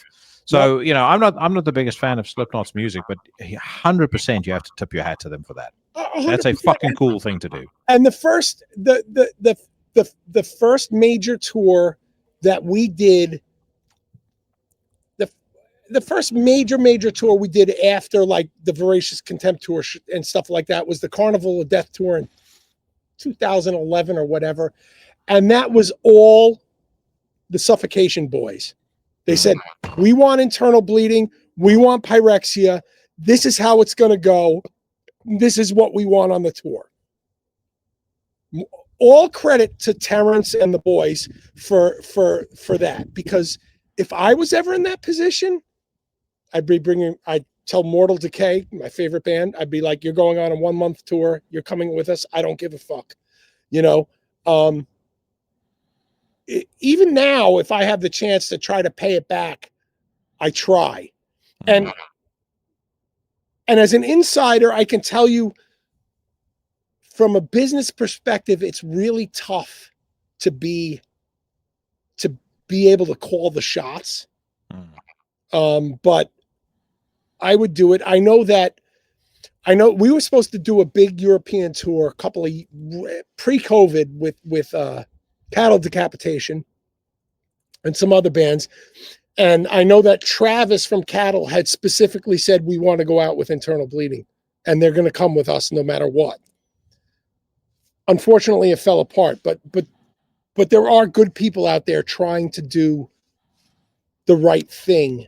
I would love to be in that position and be able to pay it back to all the bands that have been good to me and that I love, that I think need more exposure, you know, and stuff like, and, you know, with our record release show that we're playing in November, some of it got away from me and I couldn't control all of it, but at least I got one band I wanted to have on the bill. You know, so from a business perspective, you know, promoters get their say, everybody gets their say. So things become difficult. You have to be really successful to be able to truly call your own shots. You know, like a band like Cannibal Corpse could probably call their own shots and say, we want to do this. This is the bands we want to go. Obituary could do that. And they do. I mean, they take out younger bands and stuff like that. But, the industry lately, over the past, I'd say 10 years, has become very closed. Yeah. There's only a couple of management agencies that run things. There's only a couple of booking agencies that run things, and they all team up together because that maximizes profit. And then sometimes, unfortunately, bands get shut out of that. So it's difficult, you know. It's business. At the end of the day, it's business, you know. It is, but I mean, I think sometimes it's stupid business, because I mean, you've got people that are in charge, and there's an awful lot of, like, because I look at it from a business perspective a lot, and I've got people that work in the industry, and I've often said to them, like, coming from where the place I'm coming from professionally, there is so much fucking incompetence in this industry. It is mind blowing. And people just sit on huge opportunities that would benefit. You know, when it comes to touring packages, as an example, it would benefit every single person on the bill. They just don't do it. Yeah. I mean, like one thing I was gonna mention, just in terms of giving people their flowers for taking out bands that were benefited exponentially from being on that tour. A guy who I've actually, for some bizarre reason, forgotten to mention because I'm a huge fan of his, but Glenn Danzig. Danzig used to always take Marduk, 6 Feet Under, Behemoth. Like, he constantly took, underground bands out with him that no one would have listened to necessarily, that were going to those shows until they had seen it. Or at least a big chunk of people that were going to go to those Danzig shows wouldn't have been aware of Marduk at the time. But he took them out with him several times. I think that's awesome. If I was in that position, it's brilliant. Yeah, if I was in that position, I would do it constantly. I mean, even back in the day, Pantera did that with Morbid Angel. Yeah. Pantera took Morbid Angel out. They didn't have to. They could have taken anybody they wanted to. They took Morbid Angel out. I think that's awesome. Props to them. I mean, like I said, if I was in the catbird seat, I would do it. And I got to tell you, there's some bands out there, I'm not going to mention their names, but they should be taking us out with them. And I've even brought it up to some of the bands, and I get the kind of, oh shucks, kind of evasion.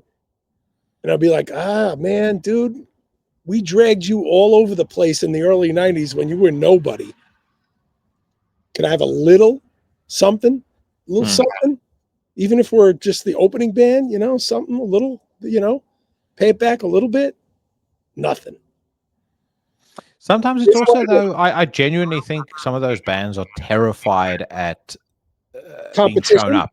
Yeah, 100%. I was about to say, they don't want to be shown up. Totally, 100%. I can't agree with you more. You know what? It's so funny.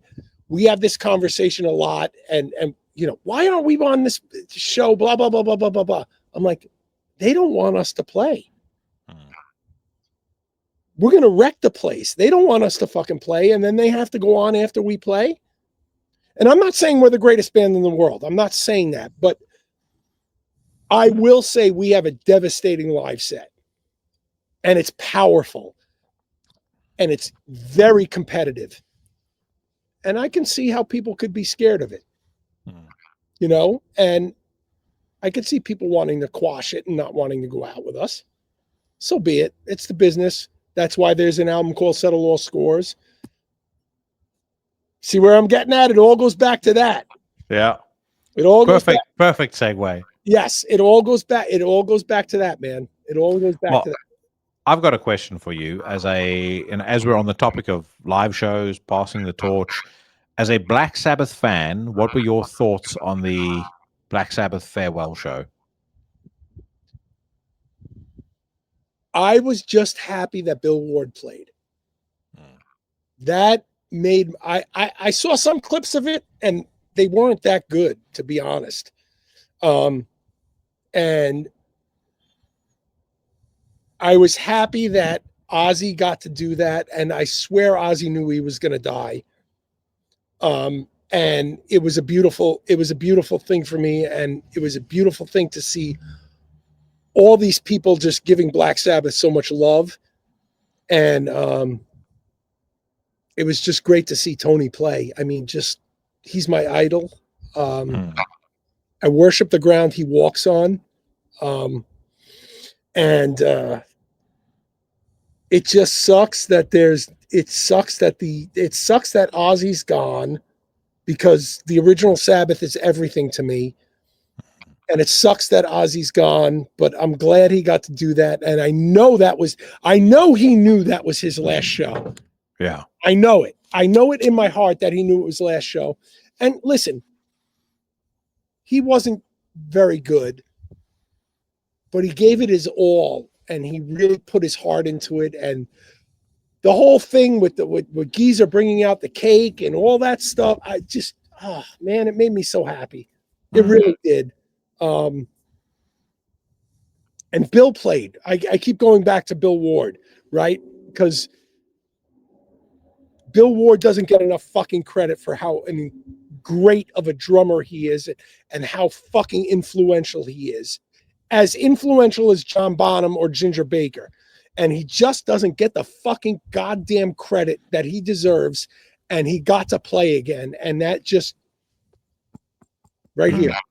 You know,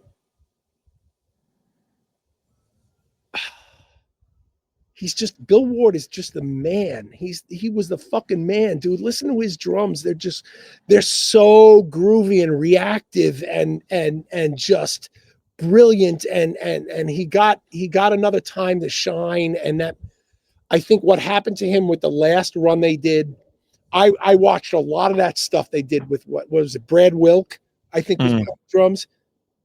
No disrespect to Brad, but he can't play like Bill Ward. It sounded stiff. It didn't sound loose and relaxed and reactive. It sounded mechanical and boring and unfeeling. So I don't know. Whatever. To see Bill play again, I don't care if he had his shirt off and looked like a golem. You saw those memes. I did, and I don't give a fuck because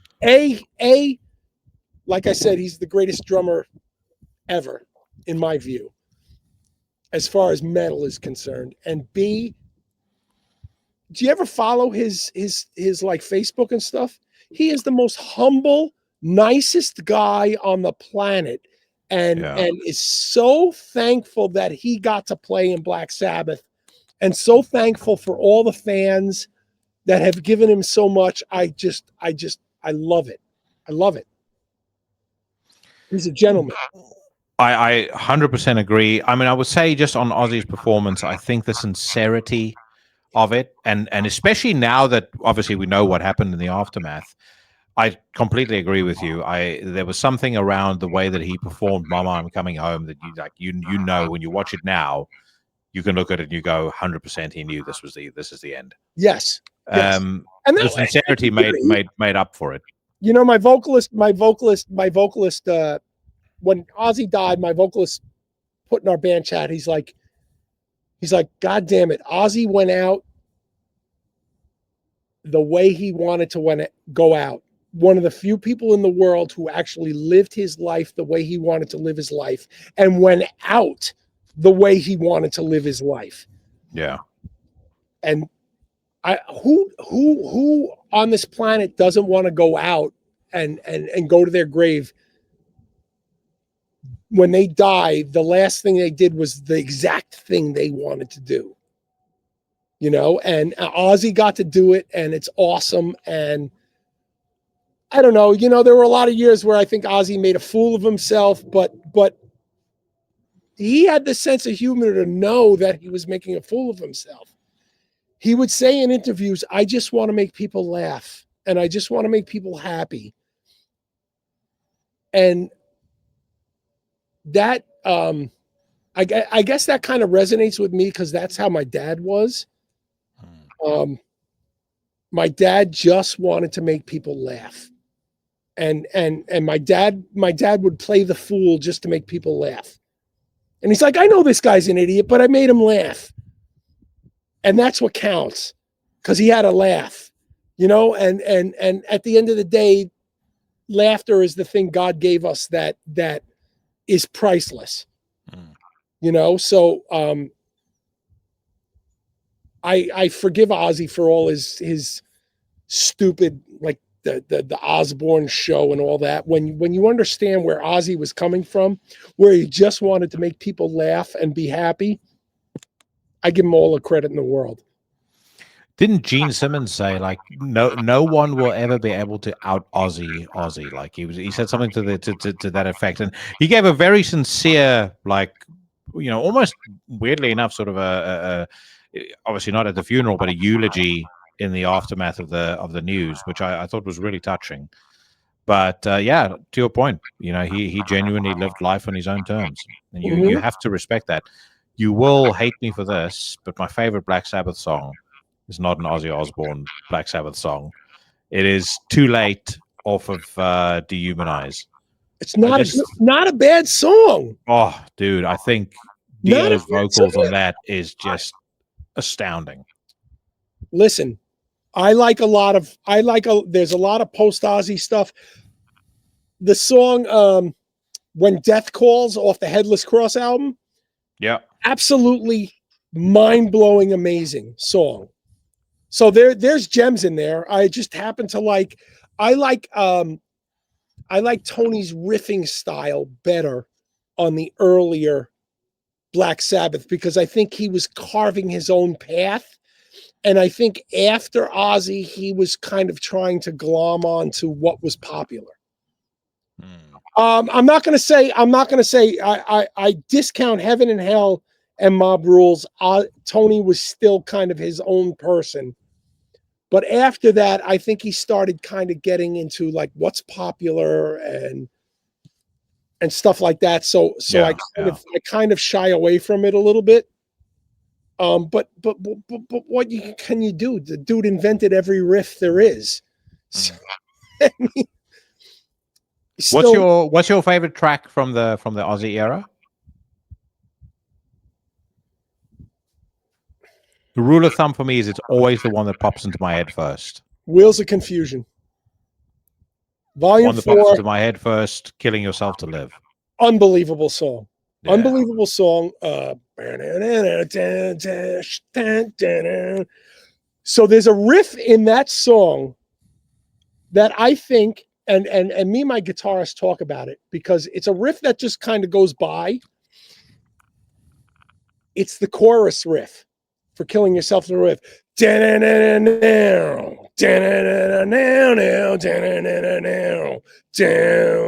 That is so fucking heavy and emotional at the same time. It's one of the greatest riffs ever written. But Wheels of Confusion has this buildup in the middle. Not only I love the main riff, but there's this whole buildup in the middle of Wheels of Confusion that is so well done and so powerful, and it goes into such an heavy riff. You know, there's this whole part that was like, and then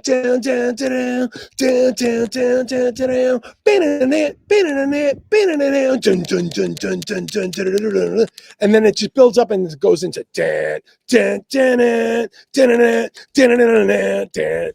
so fucking powerful. It's like one of the most powerful transitions that was ever written, at least in my view. I've been chasing that whole fucking transition for my entire life, and I can't do it.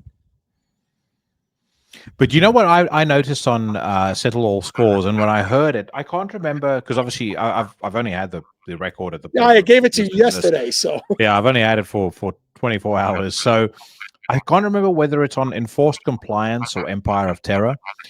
But when I heard it the first time, I was like, there's Chris's like 70s rock. Oh, it's Enforced Compliance. The whole ending. Yeah, but well, actually, for me, it was the beginning. Like, there's this like you sort of just let the note ring, like there was something about the way, like whether it was Angus Young or whether it was Tony Iommi, they would play these incredibly simplistic riffs, but they would let the main note ring, just linger in a way that just. I don't know why. I don't know if it's just me that interprets it that way, but it would sound so fucking evil and so badass just because of the way that they do it. And I picked it up straight away there. I was like, there we go.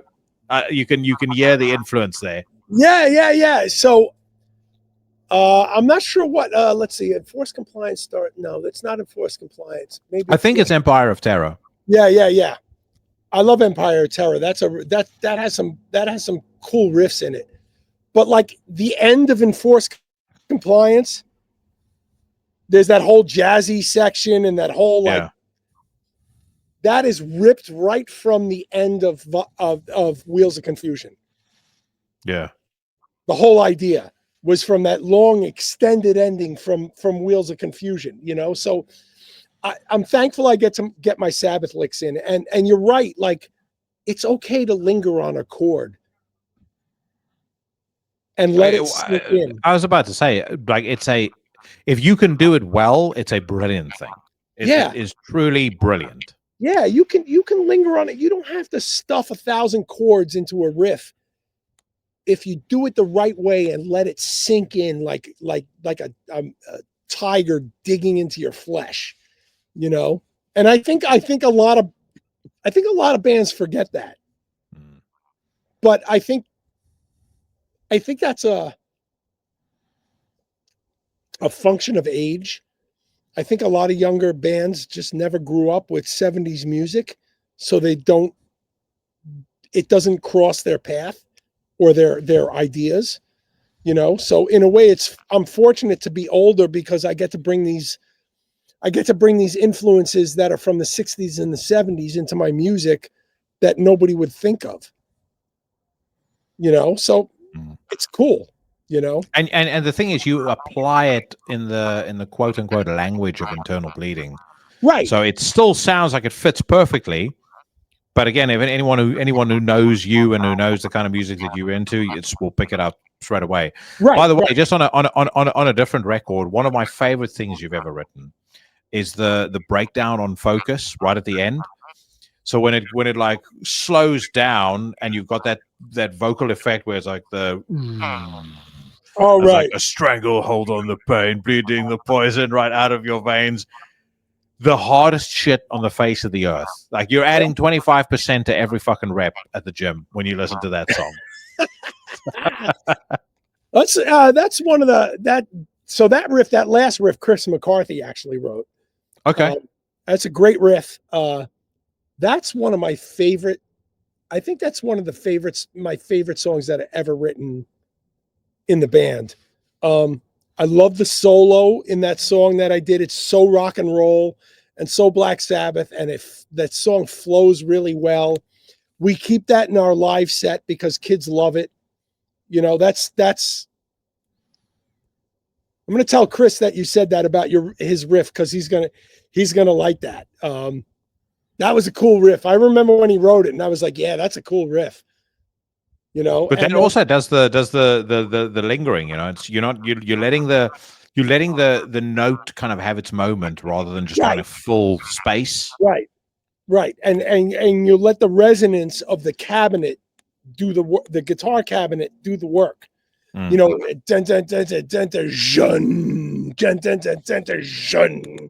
and you let the cabinet do the work for you.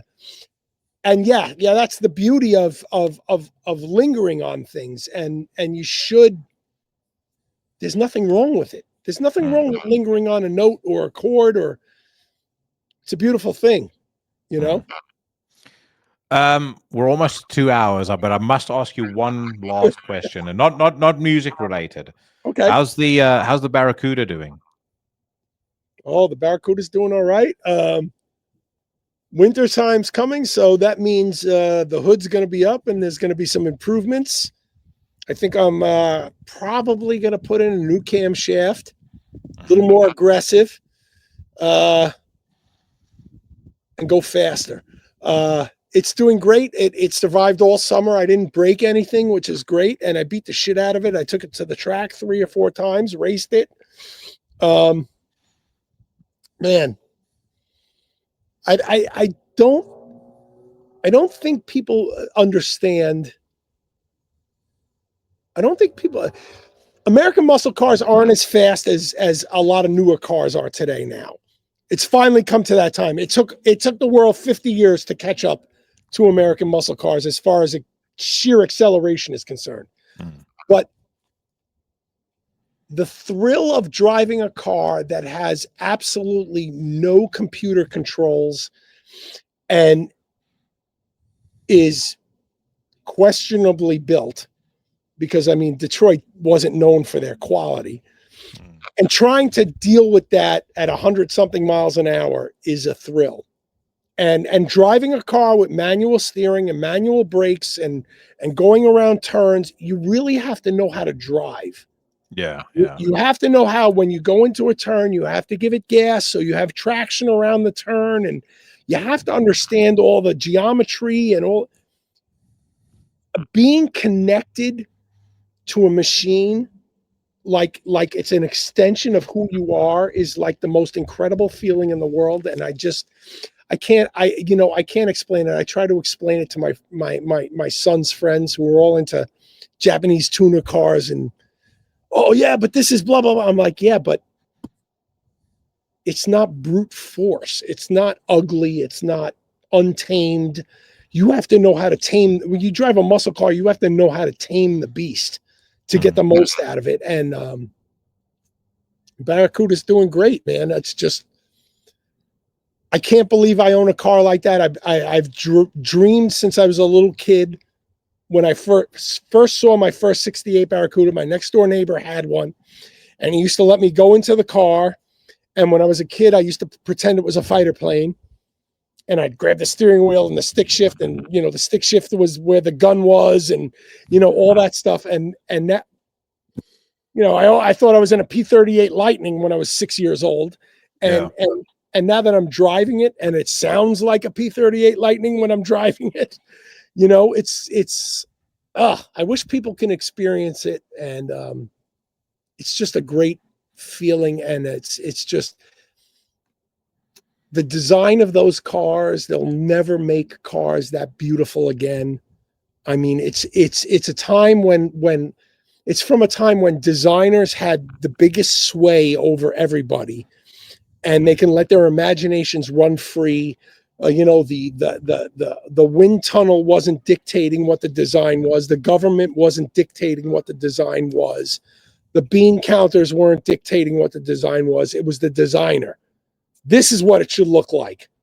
It should look like this. This is a piece of art on wheels. And that time is gone. And every time I get in the car, I get to step back into a time that I wasn't alive in. I was born in 1968. My car was made in 1968. Well, it was made in 1967, but it's a 68 model year. But even my parents, so I talked to my parents about that. We talk about cars, and my parents had muscle cars when I was a kid, because I'd look through pictures and I'd be like, Dad, what the fuck? You owned a 68 GTO convertible with a 4-speed? He's like, that's what all the young people bought back then. Those were the cool cars back. So to be in touch with all of that, it's just great, man. It's great. And what's fun? I've met a lot of younger kids through death metal who are really into muscle cars.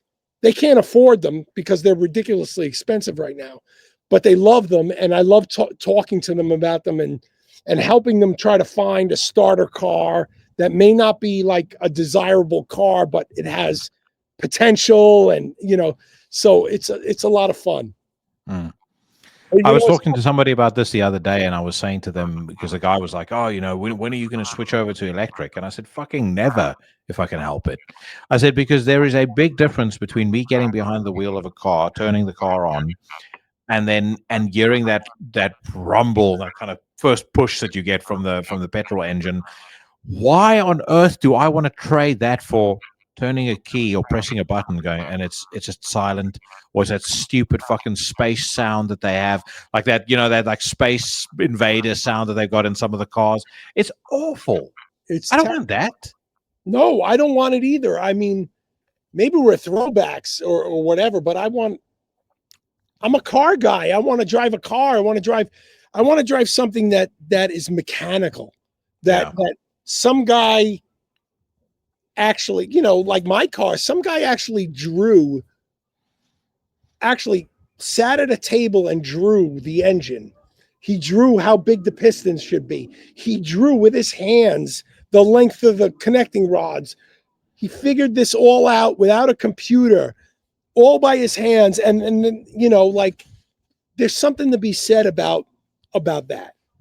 I don't know what it is. It's an intangible thing, but like, I feel so connected to my car, and especially since I met the guy who designed my car.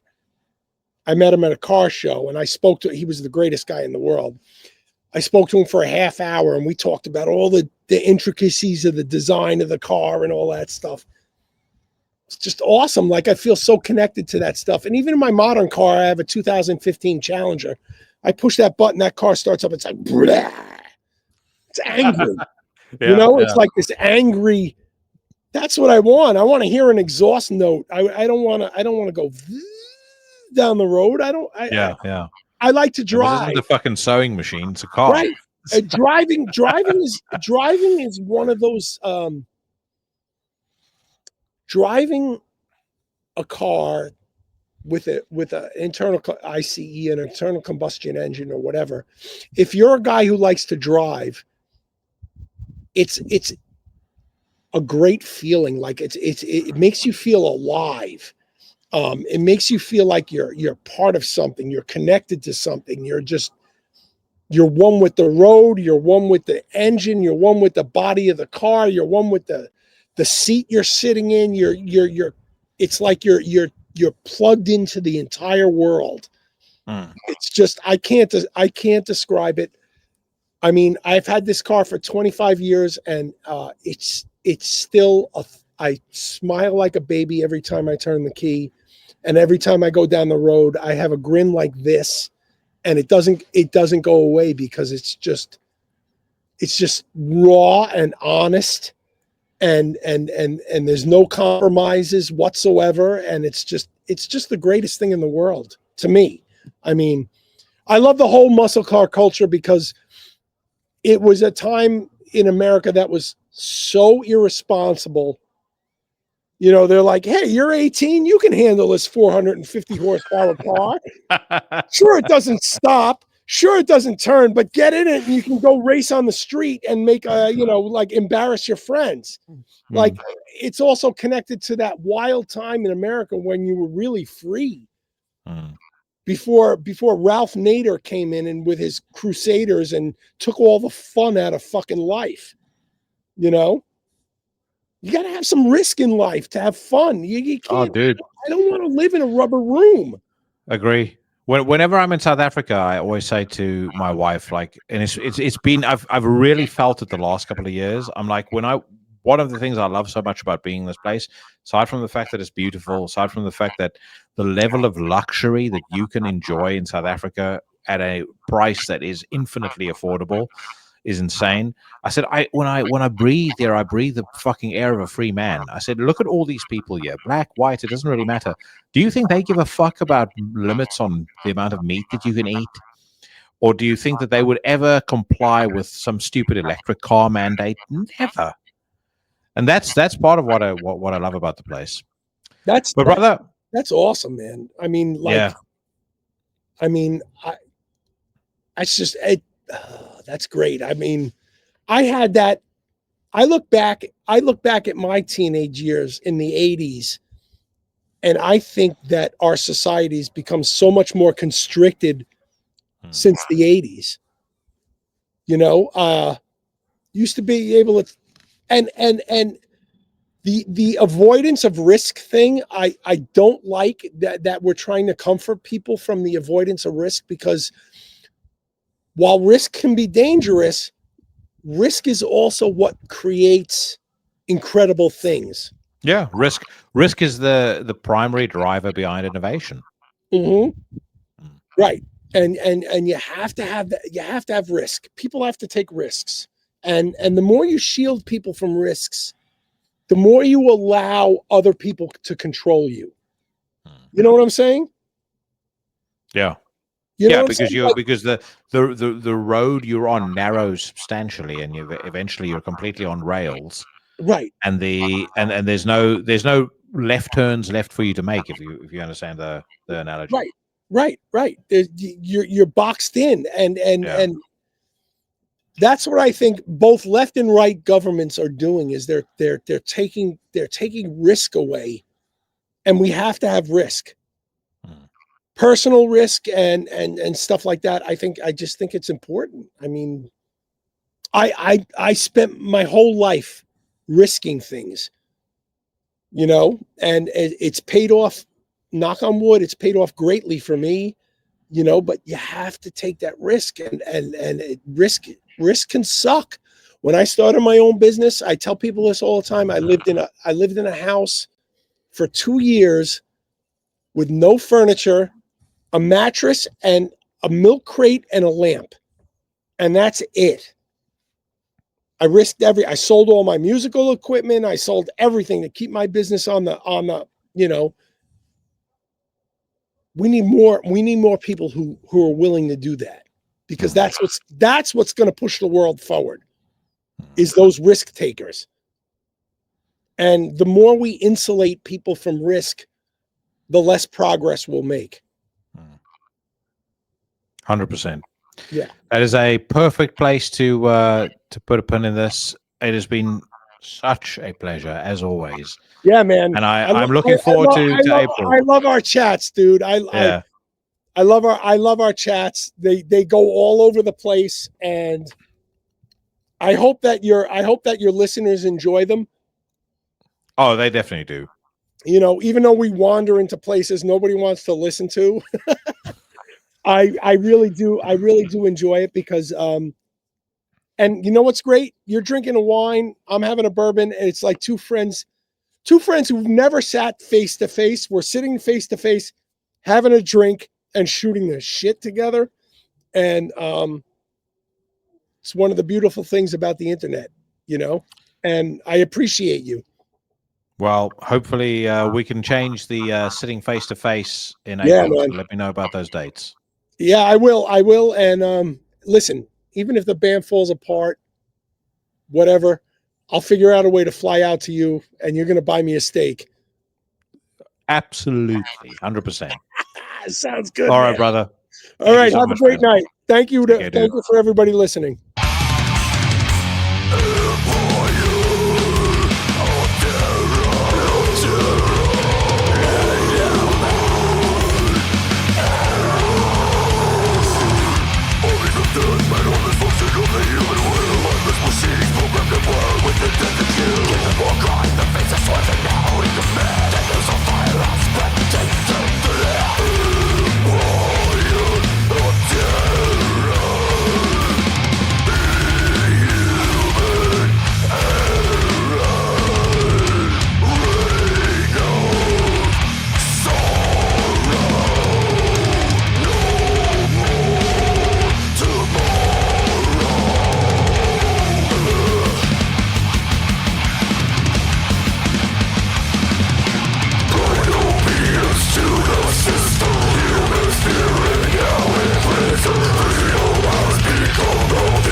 Absolutely, positively, unmistakably internal bleeding.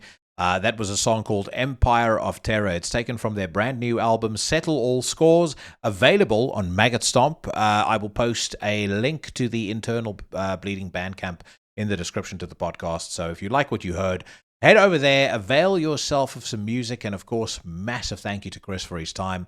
I thoroughly enjoyed that conversation. I know that it was a little bit more freeform than maybe I've done over the last few months. But what a pleasure catching up with him, and I am looking forward to the day when we get to sit face to face and have that steak together. And who knows? We might even do a little food review clip when that occurs. But either way, if you can catch Internal Bleeding when they're on tour or playing shows, make sure that you do. I know that they are in the UK next year. I happen to know where they'll be playing, and I can guarantee you that I'll be there. I will also be at Fortress Festival in Scarborough in May of next year, and I will be, of course, at Beyond the Gates in August in Bergen, Norway. Sadly, having to give Inferno a miss next year, and this time it's not because of visa issues, but I'm a good boy, and I want to go and celebrate my mother's 75th birthday with her, so I will be in South Africa around the time of Inferno. The lineup is looking absolutely beastly. So I'm a bit sad that I'm missing that, but your mother only turns 75 once.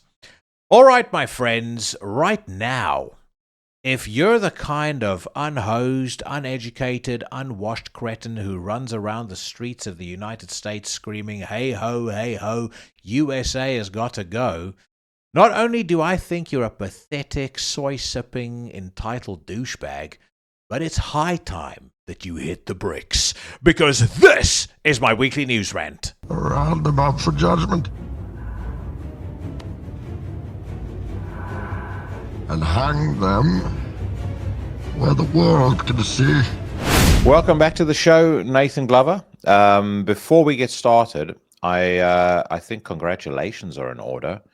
Graveir signing to Apocalyptic Witchcraft Records. That is fantastic news. I mean, Apocalyptic Witchcraft Records, as anybody who's followed this podcast for a lengthy period of time knows, has been a pretty big supporter of the show almost since we started. I had Connor on, I think, on like episode 17 or 18, and one of the things I am super excited about is some of the moves old Connor has been making over the course of the last couple of months. Like, he seems to be signing up some real quality bands, including yourselves. So how did that deal happen? Yeah, well, it's kind of funny. We for us, we wanted to take the next logical step as far as where we've sort of been going, and that was to try and find an overseas label and try and push things, into their logical direction. So it's sort of been doing, the approach it had been taking was to do a sort of quality over quantity approach, and to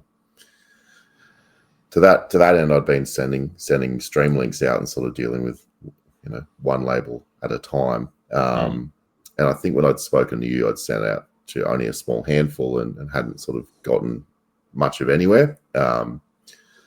But it was interesting because you'd mentioned Apocalyptic Witchcraft, and that was actually the next one that was on my list. So they were at the top of my list anyway. I just didn't want to get into the scenario of sending something out to 5 different labels at once and then have to juggle that. So it was really like I'll send it to one and give them a bit of time to respond or not respond. So the universe must have been overhearing our conversation, because Connor came back, and he's as we got talking, sort of mentioned that he's had a pretty long sort of love affair with the Australian scene as well. And I think the other thing that was maybe refreshing for him, but refreshing for me as well, obviously we've got the label as well, so we've got Gutter Prints. So a lot of the conversations were from someone who understands the label side of things as well. So it all seemed to click into place, and I've really been enjoying those interactions. So it seems like it's going to be a very good fit. And yeah, really looking forward to working with Connor and being part of Apocalyptic Witchcraft. No, that's awesome. I mean, as I said to you, I'm a fan of some of the moves he's been making recently. That band out of Turkey that he signed, Ash Magic, fucking excellent. Suffering is a UK band that he signed that I really, really like. I enjoyed that Axis of Perdition album that he put out last year.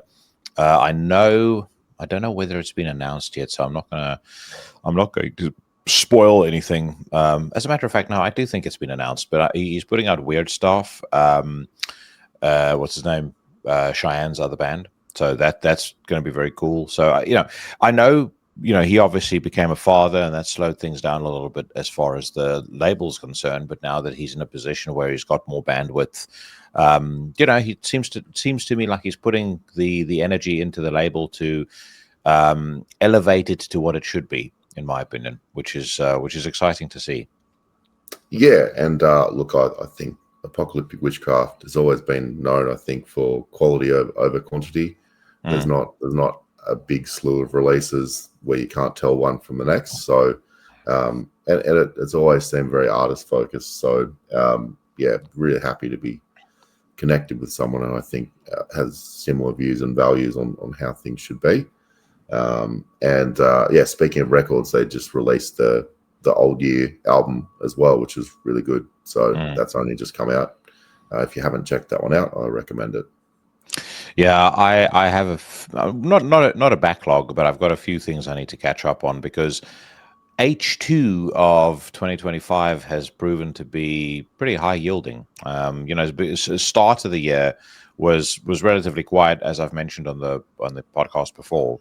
And then I'd say from kind of July, it started to pick up. And now we're kind of back in that zone again, where every single weekend there's 5, 6, 7 releases, and those are the ones that I pick up on. Then typically I'll have people sending me 2, 3 more. So, there's a lot to go through at the moment. Yeah, it's been my experience of this year as well, to be honest. So, the top albums for the year could be an interesting one, because it seems like there'll be a lot of last minute entrants. Very much so, and which of course means that most of those entrants will be ignored by reputable outlets like Decibel and Metal Hammer. Their cutoff for every calendar year is August 31st. But folks need not worry about how it works on Into the Necrosphere. We go from January 1 to December 31st, and then we unleash the list in the probably this year. We'll start in the 3rd week of January. And by the way, shall we continue our tradition of you joining me for that? I'm always honored to jump on, so I don't see any reason to ruin the streak. All right, excellent. Okay, so let's kick off, as always, on metalstorm.net, the finest metal news website in all the land. The first track we're going to check out is by a band called Putrevore. Spaniards Putrevore, the article reads, are streaming Morbid Procession, the second advanced single from their oncoming studio album, Unending Rotting Cycle. Are you familiar with Putrevore at all? I'm familiar with the band name. I've heard bits and pieces here and there, but not something that's heavily featured on my radar. I've kind of, I would say that it's a band I've dabbled with over the years. It's not a band I go back to and listen. I'm not a regular listener, I would say. Frankly, this year, when it comes to anything old, Behexen is probably about 50% of what I've listened to. For some bizarre reason, probably right around the beginning of the year, I just got stuck on that band, and it's not. I've not seemed to shake it. I've not seemed to be able to outlive the addiction. But Putrevore have got a couple of albums out now. Their first one was Morphed from Dead Breath. That came out in 2008. Macabre Kingdom, that was 2012. That's probably the best album that they put out, in my opinion. Tentacles of Horror in 2015. Miasmal Monstrosity in 2021. That was another good one. So, haven't heard anything off of Unending Rotting Cycle yet. I wasn't even aware that they were going to be putting out a new album. But let's give this one a spin.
It's been a pretty decent year for death metal, I should say. There's been the new Werewolves, the new Cryptopsy, this week's guest, and his band Internal Bleeding. I think that was a fucking absolutely superb album.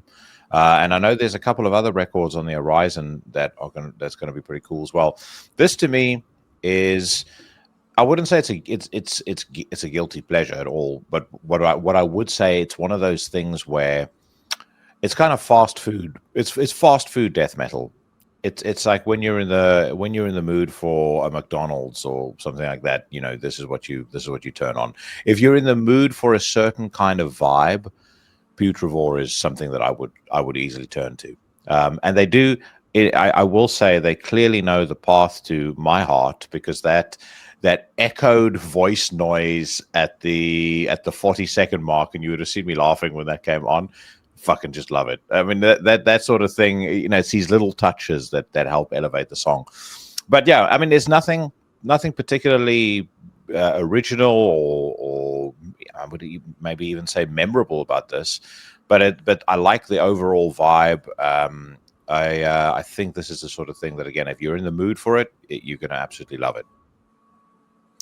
Yeah, there's definitely what I did like about it. There was a real sense of, there was a raucousness to the musical production. The drums and the guitars were very clattering and free-spirited, I guess it is maybe the best way to put it. And I really liked that little break that they did when they got to, you know, the track title.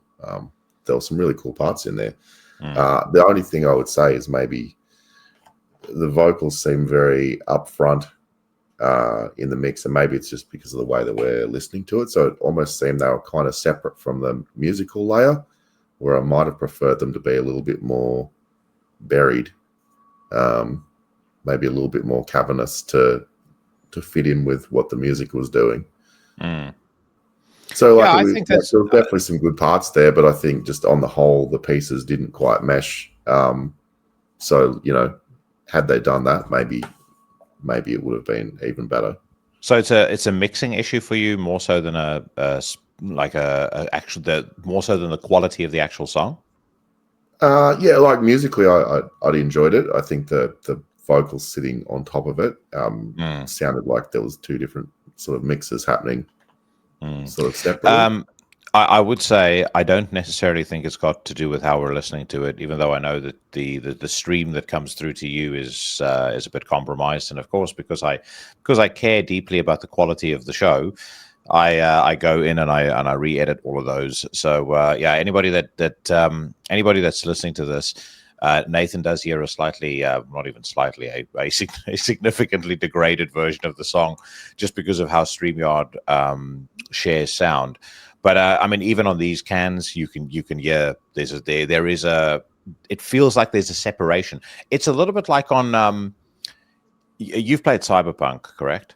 Yes. Yeah. You know when you go into those BDs and you have those different layers that you can go into, and you separate the voice out. It's kind of like that. Yeah, and it's just a little bit of a gluing issue where the vocals feel a bit looser than the music does. Yeah, look, minor thing, but again, it might be the difference of that last 10% that, you know, makes the difference between something being enjoyable to really enjoyable. That elevates you to thumbs up or potentially even top notch. Yeah, I think I'd reserve those two embellishments, those two levels of praise for them. It's not bad, but it's definitely not. Yeah, it's not blowing me away. Now, Veilburner is a band that on multiple occasions has blown me away. We'll listen to that in just a second, but I want to ask you very quickly, how are you getting on with your new speakers? Because I think we formulated the plan for your future hi-fi right here on this very podcast. Indeed, we did. And yeah, it's a very happy owner. I've just recently upgraded my vinyl storage. I'd made the decision that was going to be like my whiskey and cigars, only top shelf stuff. But I've kept mostly to that. But I've found even just buying those records that have stuck with me, I've managed to run out of room in the storage underneath. But for me, that stereo really is like a very deliberate, I don't sort of throw things on in the background. It's where I go to sit down and really listen to stuff. Just the details that you get out of it. And again, those, I think we've discussed it before, but those Wharfdales are really warm, and they work really well for the style of music that I tend to listen to. So for me, it's a very deliberate spot for listening, and I guess really trying to dig into whatever it is that I'm listening to.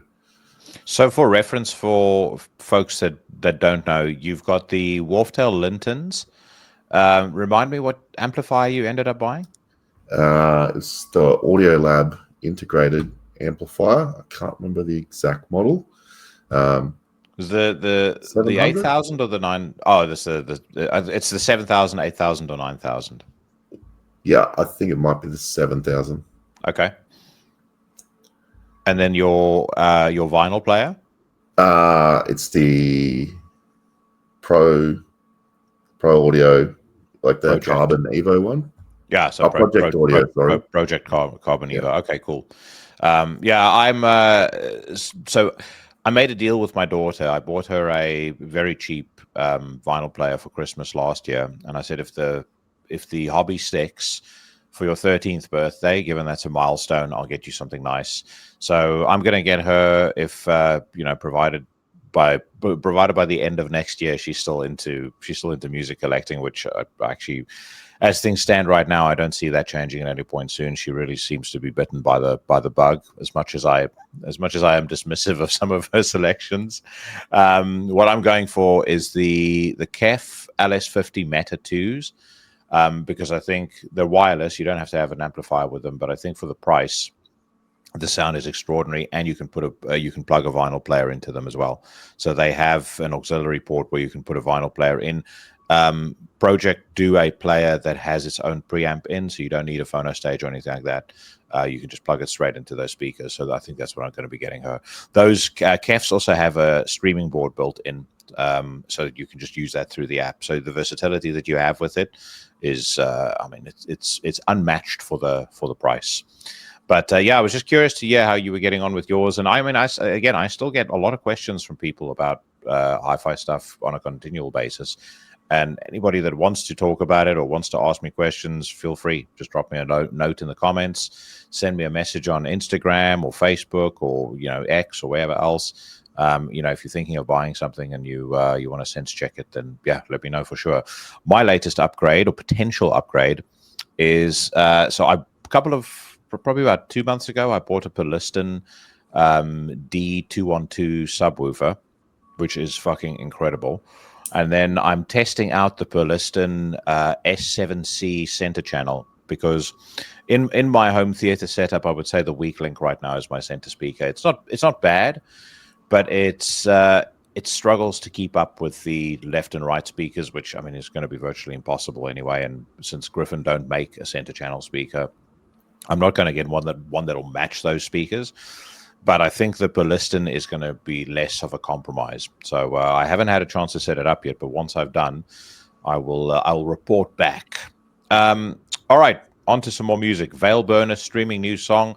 I have for some reason missed, and it's just been a bizarre kind of coincidence that every time because they have had these on Metal Storm, but every time that there's been a headline related to this upcoming record on Metal Storm, I've just missed it for whatever reason. So I'm actually excited to hear this. It says here, in the wake of their upcoming full-length release, Longing for Triumph, Reeking of Tragedy, due on November the 14th, Veilburner offer in listening another new track in preview entitled Matter, O the Most Awful Martyrs. I think this might be the fourth or certainly the third single they've put out so far. Just jog my memory. You are a fan of Veilburner, are you not? I am, yes. Yeah, I've definitely enjoyed the previous record. So usually a band, if something pops up that they're doing something, I'm normally pretty quick to jump in and check it out. I'm about to say that feels very much to me like a Nathan band. So I was gonna be surprised if you said I fucking hate it. Like I would, if Drugoth were on, yeah, I would know straight away. That's not one for him. But yeah, you I know this is the kind of music that I think that you would gravitate towards a bit more. Anyway, I'll shut the fuck up. Let's hear what this sounds like.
Well, I really enjoy Veilburner, so this is probably not going to ruin that track record. I like anything that's a little bit warped and uncomfortable. It kind of had that almost like that Mr. Bungle evil sort of carnival vibe, that opening riff that they ran through, and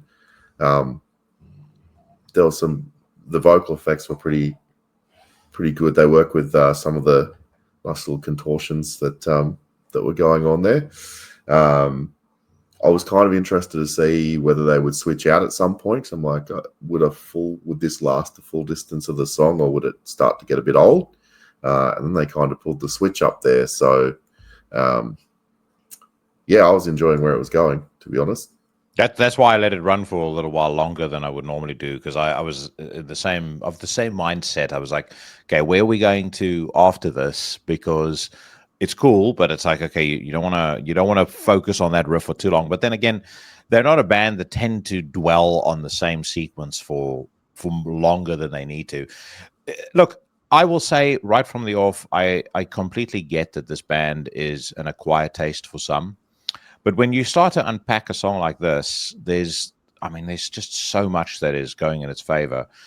Firstly, I think Chrism Infernium, if you were to talk about underrated vocalists in extreme metal, I personally think, based on particularly the last two Veilburner records, and now added to that this song, he has to come into the conversation. He's so creative with what he does.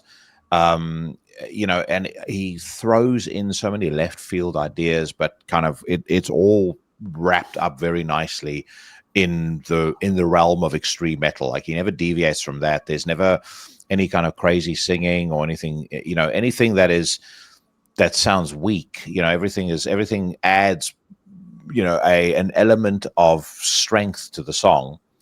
But he does just a lot of different things. I think he's very innovative. And then I think Mephisto Deleterio, likewise, is an incredibly strong songwriter who loves doing really warped and interesting stuff, but he always brings it back to really quite old school influences. I mean, you could hear it fingerprinted all over that song. There's like old school thrash there, there's old school death metal there, and then it just sort of spins off. It seems to kind of it's like you're holding a kite in like a hurricane winds or something like that. It always kind of seems to fly off into all sorts of crazy directions. Then I'm just looking at it on Metal Archives right now. So, I love the little touches that this band put in. So song 1 is called Longing for Triumph, and then song 8, the final track, Reeking of Tragedy. So I know that's something that's minuscule, most people are going to ignore, but I like the fact that they pay that much. There's so much attention to detail in everything that they do. The album length as well is 51 minutes and 51 seconds, which I know, having spoken to these guys multiple times now, is not by accident. So I'm interested to understand, what the significance is of that. But yeah, overall for me, this is top notch. Absolutely. It's, again, I get not everybody is going to like it, but I think it's fucking excellent. And I, as much as I, bang on old Kunal from Transcending Obscurity Records, this was far and away, Veilburner must be one of the best bands that he's ever signed. Yeah, and I think you've pointed to something there, just the intentionality, right? Because on the face of it, Veilburner's pretty chaotic, but it's all intentional. And once you realize how much construction is going on, you appreciate, you appreciate the effort and the result of how effective what they do is. And it's probably a similar thing I said about the last Convulsing album, is that everything on the album was geared towards, like, all of the songs sounded musically like whatever their titles were. So it was all very put together. And that effort does come through in the end result. And I guess maybe as a comparison to the previous song where it didn't quite gel, here everything is like set towards gelling, and that, all those little details add up. And yeah, it's the difference between good and great, right? 1000%. And something else, and again, maybe it's just me, but something I do find incredibly endearing about this band is, these guys aren't a big touring band. They're not making money out of Veilburner or making a living out of Veilburner. This is just purely for the love of the game and the love of the art. And for them to put that much emphasis on detail and on doing something that is special, and as you say, so carefully constructed, so meticulously put together, to me, that love just shines through in what they do, and it makes me like them even more. Yeah, 100% agree. Yeah. Speaking of the love of the game, how's everything going with Gata Prince Cabal? Yeah, really, really good. We just finished at the start of the month the Essence Festival, which is a 3-day event in Canberra. We were able to partner and do the opening night for that. So that was Destructor, Hebephrenic, Aglo, Leaker, and Grotesque Bliss. Sound was perfect, exceptionally good. Some of those bands, that's the best that I'd heard them. It was well attended. All the bands were able to get really well paid because, we don't take profit off it. It's really just to make it very artist focused. And everyone seemed to have a good time. So it was great hanging out, with the guys from the bands.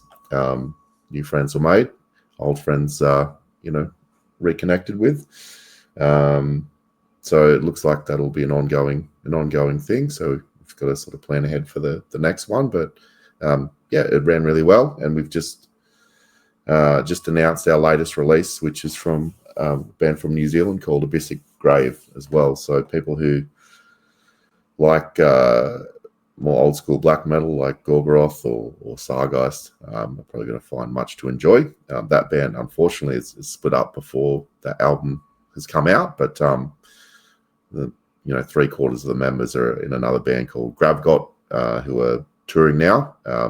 Really good band, and definitely one to keep an eye on. Tell me something. The mission statement for the label. When you guys started, you were very clear on it. Again, we spoke about it on the podcast. Has anything evolved or anything changed since since the early days? I don't know that it's evolved or changed. People are pretty. The other members definitely are very strongly tied into that mission statement of trying to help put our region on the map, and surface new talent to help them get their foot in the door. So one of our early goals was like, look, if we do this successfully, then ultimately one of our bigger, longer term goals was to maybe to do some work on a festival. So to some extent, we've managed to sort of tick that box off, which was like a long-term goal that we had with it. And I think it's just from that steady hard work. Look, there's probably the other thing is there's always Australia's pretty gutted for record labels now. So there's really only Brilliant Emperor would be the main Australian, extreme metal label, where there used to be several. So there's not really the same place for people to go. So look, it's a great time if you're an overseas label and you want to pick up Australian bands, because you basically pick whoever you want, right? And I guess we sort of set up to help feed into that label ecosystem and give people a step up into sort of being, a serious band. But now that infrastructure doesn't exist so much. So the challenge is, look, do you become more like a normal label? But we end up moving away from that purely for the fact that if we became a normal label, we might have, 15 releases, but it might be from 3 bands versus 15 releases from 15 bands, which ultimately is, helps more people. So it's hard because there's bands that you would like to work with again and do things for, but ultimately, every time you do something, it potentially takes a slot off someone else who is looking to get a start. So yeah, I won't say that there's not a juggle, but generally speaking, we're pretty locked in on what we're trying to do. We'd like to make a little bit more of a foothold in Asia, but those scenes are fairly insular, so it's just going to be time and consistency, and those things will happen over time without trying to force it, I think. What's that racket in the background, by the way? Oh, it might have been my dog clattering up the stairs. I thought it's like the fucking those mosquito lamps or something like that going crazy. But No. I know there's some wild creatures that fly about in Australia. But here's a question actually, just on the Australian scene. It's interesting what you say about the label scene being completely gutted. Why do you then think just in terms of pure creativity and the sheer volume of excellent bands that emerge from that country, why does that remain so strong, despite the fact that the infrastructure to cultivate the scene is, based on what my interpretation of what you've said is that it's eroded a little bit? Yeah, I think to some extent it's never really relied that strongly on it, right? Because it's not the US or Europe, and we've kind of been off in our own little corner to an extent. It's never really sort of relied that much on that label infrastructure. And I think also the other part is just the way things work these days. It's easier to use digital tools and the internet and things to, self-release, and at least, if you're playing live and word's getting around, there's a combination of things you can do to keep running anyway. And like, look, take Leaker for example. They've just put their album straight out on Bandcamp, and they're just trying to promote it and play live and get word around that way. So that there's not necessarily a need for a label immediately.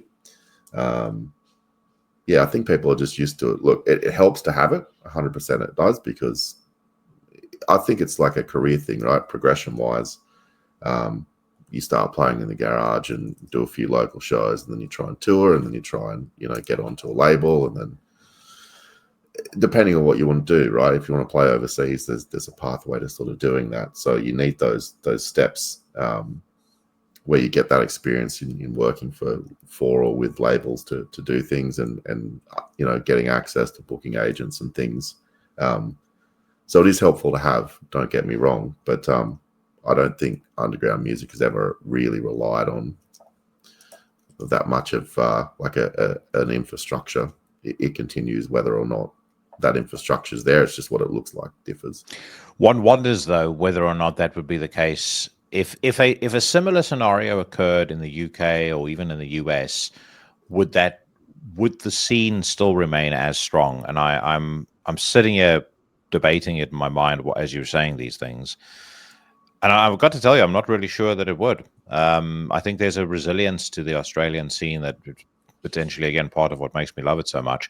But again, back to your point earlier about apocalyptic witchcraft and Connor's love of the Australian scene, if I had a label of my own right now, I would be fucking all over Australia. There's so many great bands that should get picked up and should be on a label. It's wild.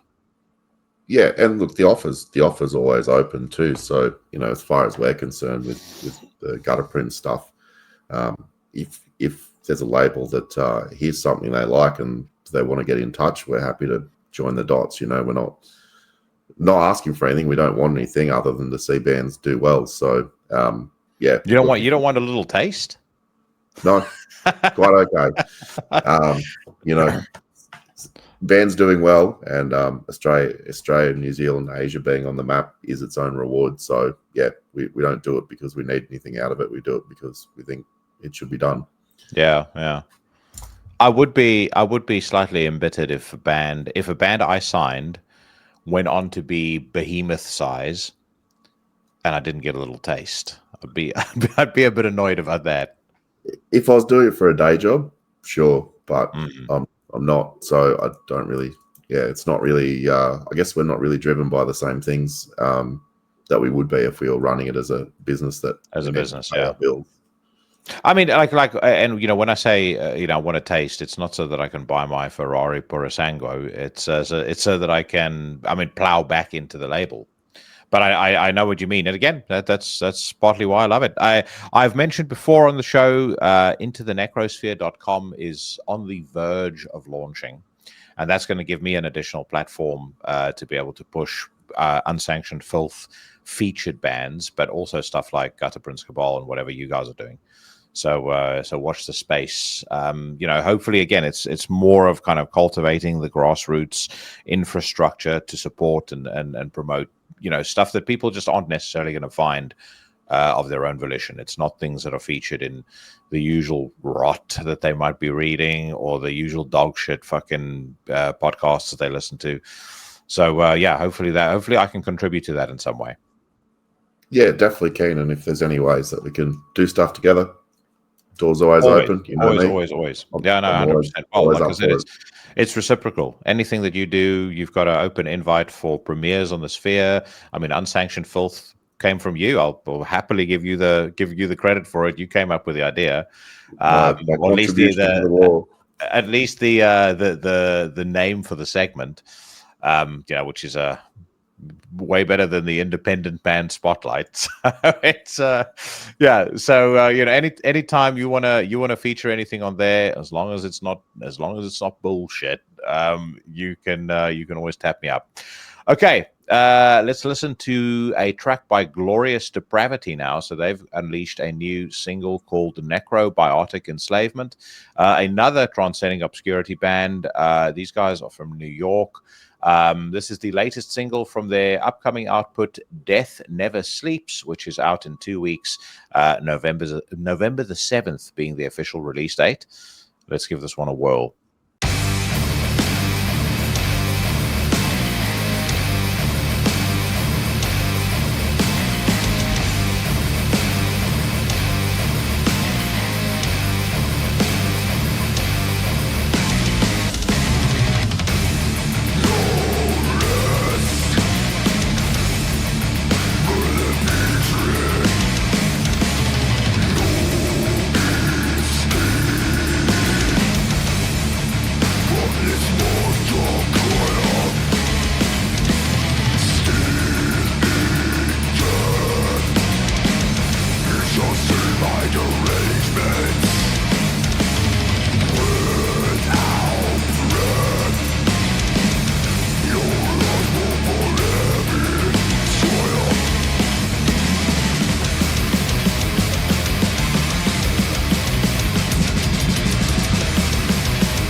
Before I end up listening to the entire song, let me let me pause there. Thoughts? I enjoyed the opening riff in it. It wasn't super technical, but it just had like a nice little swagger to it. It kind of reminds me in some ways of, I suppose, the Anoxia album that we did earlier in the year, and that sort of style of that Cannibal Corpse sort of early 90s death metal. Yeah, I didn't mind it. There's probably something missing that made me like love it, but like if that was on, I have no major issue. And there's some interesting parts in it. Yeah, I thoroughly enjoyed it, and this band, just for reference, has got quite a star-studded cast. If you know your underground metal, it includes friend of Into the Necrosphere, Chris Grigg of Woe. And he's, of course, doing Amp Wall as well. I don't know whether you've been following the evolution of Amp Wall, but that seems to be picking up speed, which is awesome to see. You also have John McKinney on bass. He's also in Woe. You've got George Paul from Gravesend on guitar. You've got Matt Newton from Woe on guitar. And then you've got Doug Moore on vocals. He's in Pyron, Scarcity, Seputus, and Weeping Sores. I think his vocals sound fucking killer. It reminds me a little bit of a very loving tribute to early Cannibal Corpse and early Suffocation. That's the vibes that I get from it. And their previous album, Ageless Violence, was kind of along the same lines. I enjoyed that one as well. This one to me sounds on a par with that. I love it. Yeah, I'd definitely check out more of it. I enjoyed it. I think, I'd need to listen to more of it to know, did I enjoy it this much or this much? But yeah, it's going to come away with a thumbs up from yours truly. Definitely keen and excited to hear more of the entire album. Now, here's one that it's fortuitous that we're speaking today, because I probably needed somebody to do this one with me. And I'm talking about the announcement that the Ruins of Beverast are putting out a new studio album. It says here, German Black Doom act, the Ruins of Beverast proudly announced the release of their next studio record, Temple Schlaf, on the 9th of January 2026 through Van Records. To taste a first piece of the new music, give a spin to the Alpha Fluids single. And the reason I say that it's good that we're doing this one together is we had wildly different opinions of the last Ruins of Beverast album. And subsequent to our conversations, I have gone back again and again to try and get into the Tool grimoires, and no matter what I do, I cannot. And, again, for reference, Exuvia is one of my favorite albums of all time. Easily in my top 3 albums that's ever been recorded. It's a journey from start to finish. It's one of the most suffocating, intense, atmospheric, just incredibly written black metal albums I've ever heard in my life. The Tool grimoires just sounded empty to me, and I cannot find anything to give me that same rush that I got from Exuvia, no matter how many times I go back and listen to it. But you really liked it. I did. Well, look, Phallus Semen of the Sheltered Elite is one of my all-time favorite records. Really enjoyed Exuvia as well. Blood Vaults I wasn't as fussed on. I did like Thule Grimoires.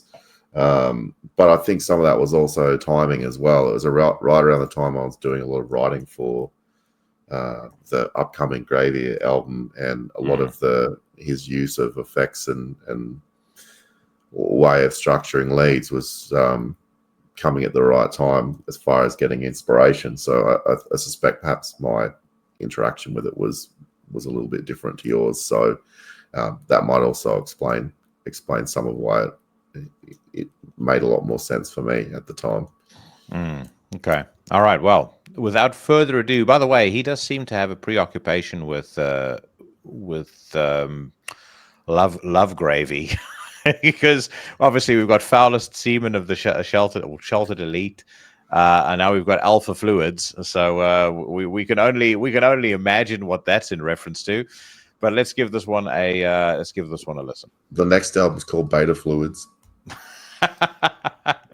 Well, I might preserve a reference to that for the swirly. So that's we might be 45 minutes in, but I haven't forgotten about the swirly. There's a couple of people that need dunking this week. Anyway, that'll come later. Let's hear this first.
Okay, so on that line, spill urine and blood, we will pause.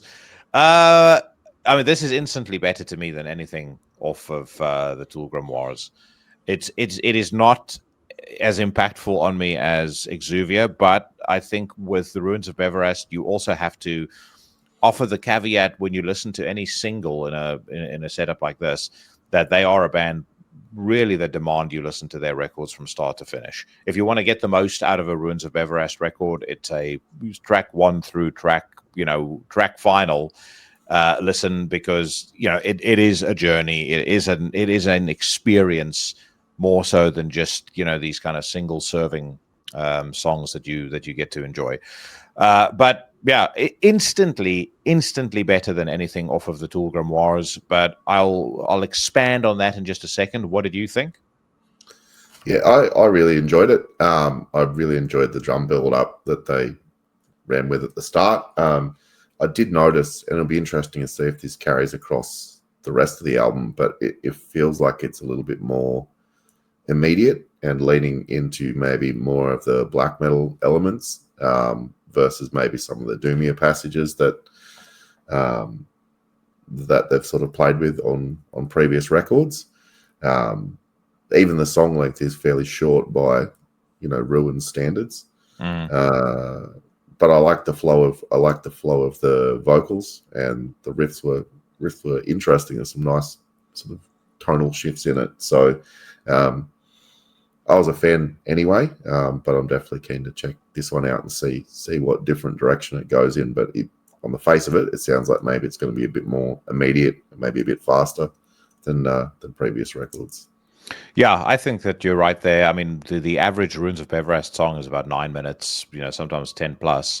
So, this is, as you say, by their measure, a shorter song. I think the highlights for me in this track, I like the clean guitar over the riff at the beginning of the song. That actually does remind me quite a bit of the elements of the Tool Grimoires that I did like. I think the clean singing sounds very cool. The only thing that I didn't like so much is there's kind of a sequence around the 1 minute mark that kicks in that almost sounds a little bit thrashy. And that to me felt like it was misplaced. Like a lot of times with the Ruins of Beverast, it feels like it's, I don't know for sure whether this is the way that he writes, but I think he does tend to kind of write not in sequence, like he'll write pieces and then kind of sort of put the pieces of the puzzle together later on. And it just so happens that on Exuvia, he just didn't have a single puzzle piece that didn't fit absolutely perfectly. Whereas with the Tool Grimoires, I could hear a similar approach, but a lot of stuff I just didn't like. Yeah, there's more that I like that I don't than what I don't like. But as I said, that one kind of almost thrashy bit around the 1 minute mark, that to me, it almost brings it down a little bit, and then that is instantly salvaged and elevated through that clean singing chorus or I don't know whether it's a chorus, but that clean sung sequence that we listened to and that we paused on there at the end. So overall, good, thumbs up from me. Way better than the previous record, and definitely I'm with you. Very excited to hear what it sounds like. I do think that this record, if memory serves me correctly, was originally scheduled for December, but I suspect that Van Records probably made the smart decision to say we're running into heavy traffic. Let's hold off until January. Yeah. Now, question for you. I'm just interested how you feel about lyric videos, because I'll put my hand up and sort of say for the record, I don't like them. Oh, really? And I think the issue is it doesn't matter how good your lyrics are. As soon as someone just displays what you've written down, it always feels clunkier than how it actually sounds. So I sometimes when I'm watching them, I get this like disconnect between if I was just listening to the lyrics, would I enjoy them, versus when I'm reading them, they never come across how they're delivered. And I find it weird to experience, but I know. Yeah, I think that's a good point. I don't mind lyric videos. To be honest with you, I actually almost prefer lyric videos to most music videos. The vast majority of music videos I find to be completely and utterly pointless. I don't care how much money they've spent on it. I mean, recently, of course, I kept joking about the the old trope of a, you know, elderly man running around in his underpants on the beach, which seemed to be, you know, every fifth fucking band was doing that. You know, or it's a bunch of corpse painted bros standing around a fire, headbanging. I mean, stuff like that. I don't see the point to it.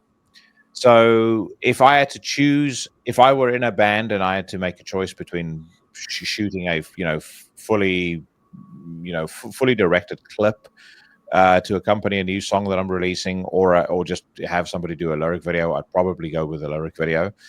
But I do hear what you're saying on a song like, and I know what sparked it as well, because the lyrics for this don't really have much of a flow to them, and that becomes really pronounced on a lyric video like this.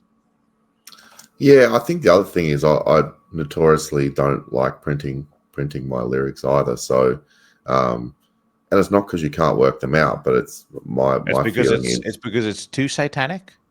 Yeah, something like that. Too grim. No, it's just the idea that the reward for a deeper listen of a record and actually sitting down and experiencing the record is the reward of discovering things. So it's, you know, it's kind of like a free OnlyFans, a lyric video. Like, all the goods are on display. There's nothing you need to engage with or pay any attention to, because, you know, it's all up front and free for anyone that walks past. Whereas I feel like withholding that and making someone sit down and really listen to the record, the reward is those extra details. So yeah, it's a philosophical thing, but I think that's I think that's a fair point, and I did like your analogy of a free OnlyFans. I thought that was hysterically funny. But anyway, cool. All right, we will move on very shortly, but I did promise a swirly of the week. This one is going to be a little less scathing potentially than weeks gone by, but I'm gonna before I say anything more, let's cue up that introduction.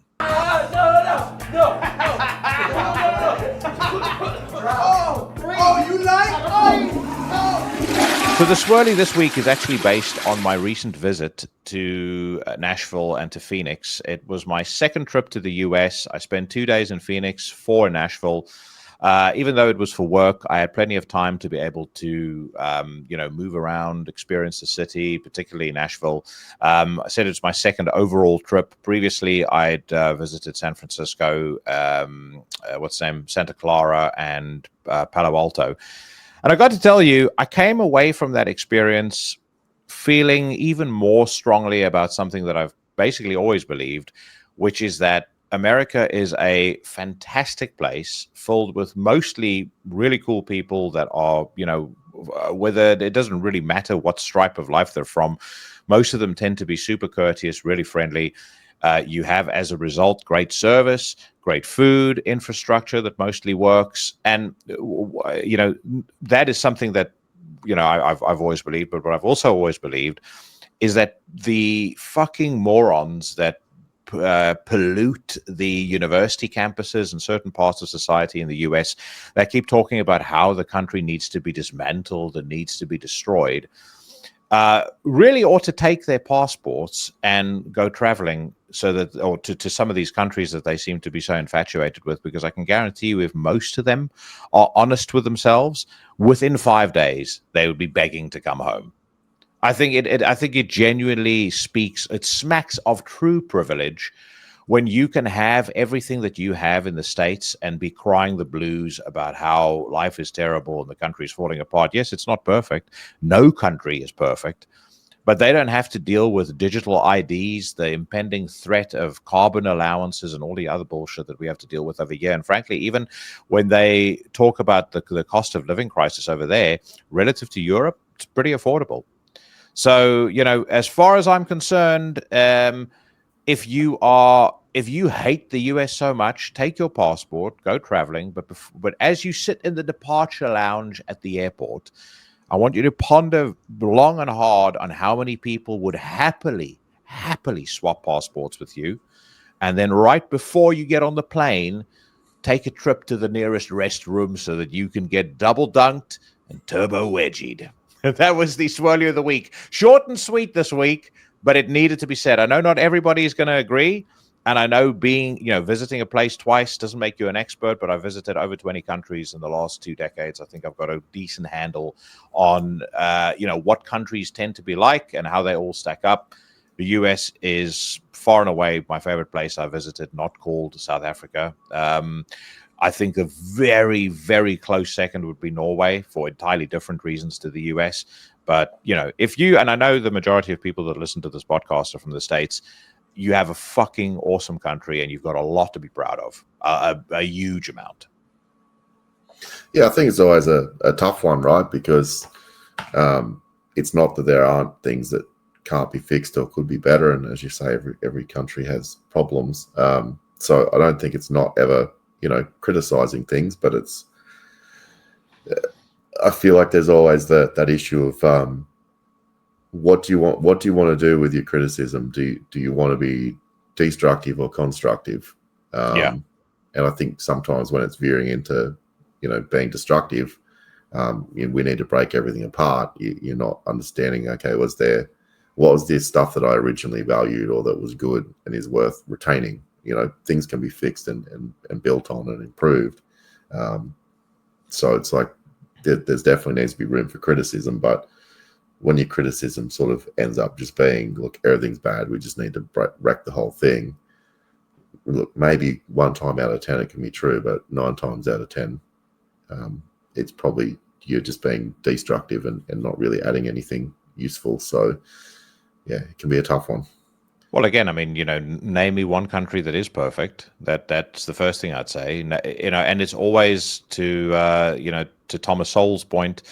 There's never any outright wins. There's only trade-offs. I'll tell you a little story to illustrate my view of why the US is different to more or less any country that I've ever visited. On Friday evening, we were strolling around the Broadway in Nashville. We went to the Bon Jovi bar. And if you've been to Nashville, you'll know this. There's on the Broadway, there is just like bar after bar after bar. They're all multi-story. And on virtually every floor, there is a different artist performing. So my colleagues who were with me said, let's go check out the 4th floor. So we get in the lift up on the 4th floor, get in there, and it is suddenly a very, very different scene to what we had seen on the 1st floor. 1st floor was a rock band doing covers, which, by the way, those normally the idea of a cover band would make me sick to my stomach, but in Nashville, as the youth say, it's a vibe, and the bands are actually really, really good. On the 4th floor, though, hip hop, people, a completely different crowd. And the guy who later turned out to be the host says to us, hey, listen, it's a private event. You guys can't be here. So we go, yeah, no problem. We're not obnoxious about it, of course. We say, absolutely fine. We'll go back. And as we turn around to leave, he calls us back and he said, if you'd like to hang out here, that's absolutely fine. So we go, okay, no problem. Ended up spending about 5 hours there. Had one of the most enjoyable non-metal evenings that I've had in my entire life. They had a hip-hop DJ on stage. I was mesmerized by her. Even though the kind of hip-hop that she was playing wasn't my style, I just thought she was so exceptionally good at what she was doing. I was blown away all evening watching her. Throughout the night, people were coming up to me, introducing themselves. I spoke to a former running back for the Cincinnati Bengals. I spoke to a guy who had worked at the White House between 2016 and 2020. It's just one person after the other. And I should say this, all African American. So I was the only white guy there. So anyway, so the everyone cool all night, fantastic evening. As I'm leaving, I tap the security guard on the shoulder and I tell her, listen, would you mind just telling the DJ that I thought she was incredible. She does it. The DJ instantly stands up, comes over to me, gives me a hug. I say, listen, normally the kind of stuff I listen to is a fucking complete and utter satanic racket that you would probably hate. But I just thought you did a phenomenal job. In my mind, I'm thinking she's a local DJ, earning her stripes. The next morning, I sit thinking to myself, like, I wonder what was the event that we gate crashed. And it turns out it was a Tennessee State University mixer, $50 a ticket. And the DJ is a woman named Shay Mack, who's got like 500,000 followers on Instagram. So it wasn't some fucking bullshit little event, and these people were cool enough to host us, awesome all night. Genuinely seemed interested in everything that I had to say. Like, when they found out I was from South Africa, they'd invariably ask questions about it. And I'll tell you something, dude. If you were to walk into a similar event, a private event here in the UK, you'd be fucking turfed out of there faster than you can fucking run. And that is the case, I think, in just about every other country that I've ever been to. If that happened to you in Dubai, they tell you to hit the bricks. You would never. I mean, I'm sure that it has something to do with southern hospitality, but you'd never experience that anyway. And by the way, I had these crazy random experiences everywhere in Nashville. I was in Macy's buying a shirt. And again, the woman asks me, "Where are you from?" I said, "I'm from South Africa." She says, "Oh yeah, I could hear your accent is different." She sort of pauses for a second and she goes, "By the way, I think we do 10% discount for new customers." Would never happen in the UK. I'm at a bar. I've had enough. I've had my fill of Miller Lights. I order a Diet Coke. I tell the bartender, "How much do I owe you?" She says, "Don't worry, I've got you." I mean, fucking wild, dude. So I had a fantastic time. I'm completely in love with Nashville. But again, it's not just that I had a good time in Nashville. I've had a good time everywhere that I've been to the States, including San Francisco, which is the one place that, I would have expected to not enjoy myself. So, I just think I think when people talk about how the country needs to be destroyed, to your point, there's a difference between having constructive criticism and between just acting like a fucking spoiled brat, because I think that to me is the distinction. If you have all of that and you can't appreciate what you've got and go, "Hey, we can make it better," but goddamn, we've got a lot going for us. It's those are just not. I cannot abide by those kinds of people. Yeah, and I think maybe the other thing that it points to is sometimes how much politics and the news gets in the way of us interacting together as people, right? Because as you travel around and you go out and just engage with people and at where they're at, most people don't spend all their days thinking about this issue or that issue. They sort of just want to get by and get on with things. I'm not saying that stuff isn't important, but it's not always at the heart of people. And when you spend time with people, just meeting them where they're at and just kind of interacting without that stuff, you realize there's, often got more shared things than you have differences. And sometimes those differences seem bigger than what they really are if you just got on with, again, just interacting with each other like normal people. I tell you something, you're onto something there. And it really lets it hit home again, the difference between life on social media and real life. And they are vastly, vastly removed from each other. The obnoxious, just horrible, interactions and human beings that you're likely to come across on Twitter or, fucking anywhere, frankly, especially when it comes to, cultural, economic or political conversation. You just don't get that if you're speaking to somebody face to face. So as much as I mean, I'm not entirely a social media hater because the podcast wouldn't exist without it, for starters.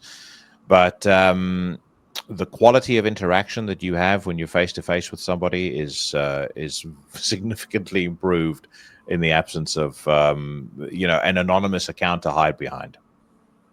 Yeah, totally agree. And it's all about what are you getting out of it too. So if I look at social media, okay, well, we're able to connect with people who are of similar interest and similar mind and have, conversations which are constructive to us, versus if you're on a Twitter hate thread and, typing your 50th, slam dunk, that's probably destructive. So I can give you a positive example.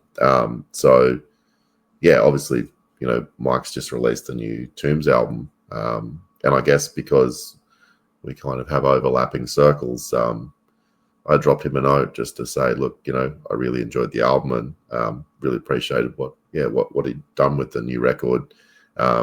which I probably would have been maybe a bit too shy to do. Normally, I don't like to bother people where I don't feel like we know each other, but I've sort of made the effort where I've gone, no, you know what, if we look at it in a work context, you know, we're sort of peers in that sort of sense. So we run in similar circles. I think as artists, we should reach out to each other a bit more and take the effort. If someone does something good, tell them.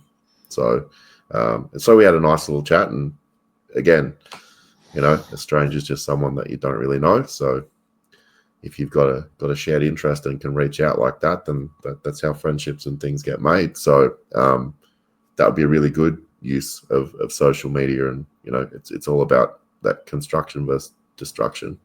Oh, I mean, that's how my friendship with Mike got started as well. I reached out to him about coming on the podcast, and you know, we just hit it off from the first time that he was on, and he's been on many times now. Last episode, of course, was him as well. He'll be on for the best of 2025 extravaganza, but that's a great example of exactly what you're talking about. I mean, you and I arguably became friends that way too. Yeah. All right, we're going to wrap up on the topic of destruction. Testament release a cover of Metallica's Seek and Destroy. Testament have premiered their rendition of Metallica's classic Seek and Destroy. The latter appears on the upcoming new covers compilation, No Life Till Leather, a tribute to Metallica's Kill 'Em All. That's due out on November the 14th via Silver Lining Music. Before we listen to the song, let me ask you a question. What is your favorite Metallica song, if indeed you have one? Oh, this might be, well, it's not super obscure, but it might be a left field pick. But I really like Nothing Else Matters. No, Motor Breath. Motor Breath. Okay, no, that's not obscure at all. I think that's a very valid choice. Yeah, it's just maybe not one that I'd say pick, but I really like the I guess the vocal hook and just that sort of punky feel to the riffs. There's something about it that I've always enjoyed. Yeah. Well, Seek and Destroy happens to be my favorite Metallica song. It wasn't always, but over the years, my tastes have evolved, and my relationship with Metallica has progressed to a point where Seek and Destroy is far and away my favorite Metallica song. Runner-up being For Whom the Bell Tolls. So, you know, when anybody is going to take this on, even if it's the mighty Testament, the expectations are high. So let's hear what they did to it.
So I would say the best cover that I've ever heard of this is kind of only it's a 3/4 cover.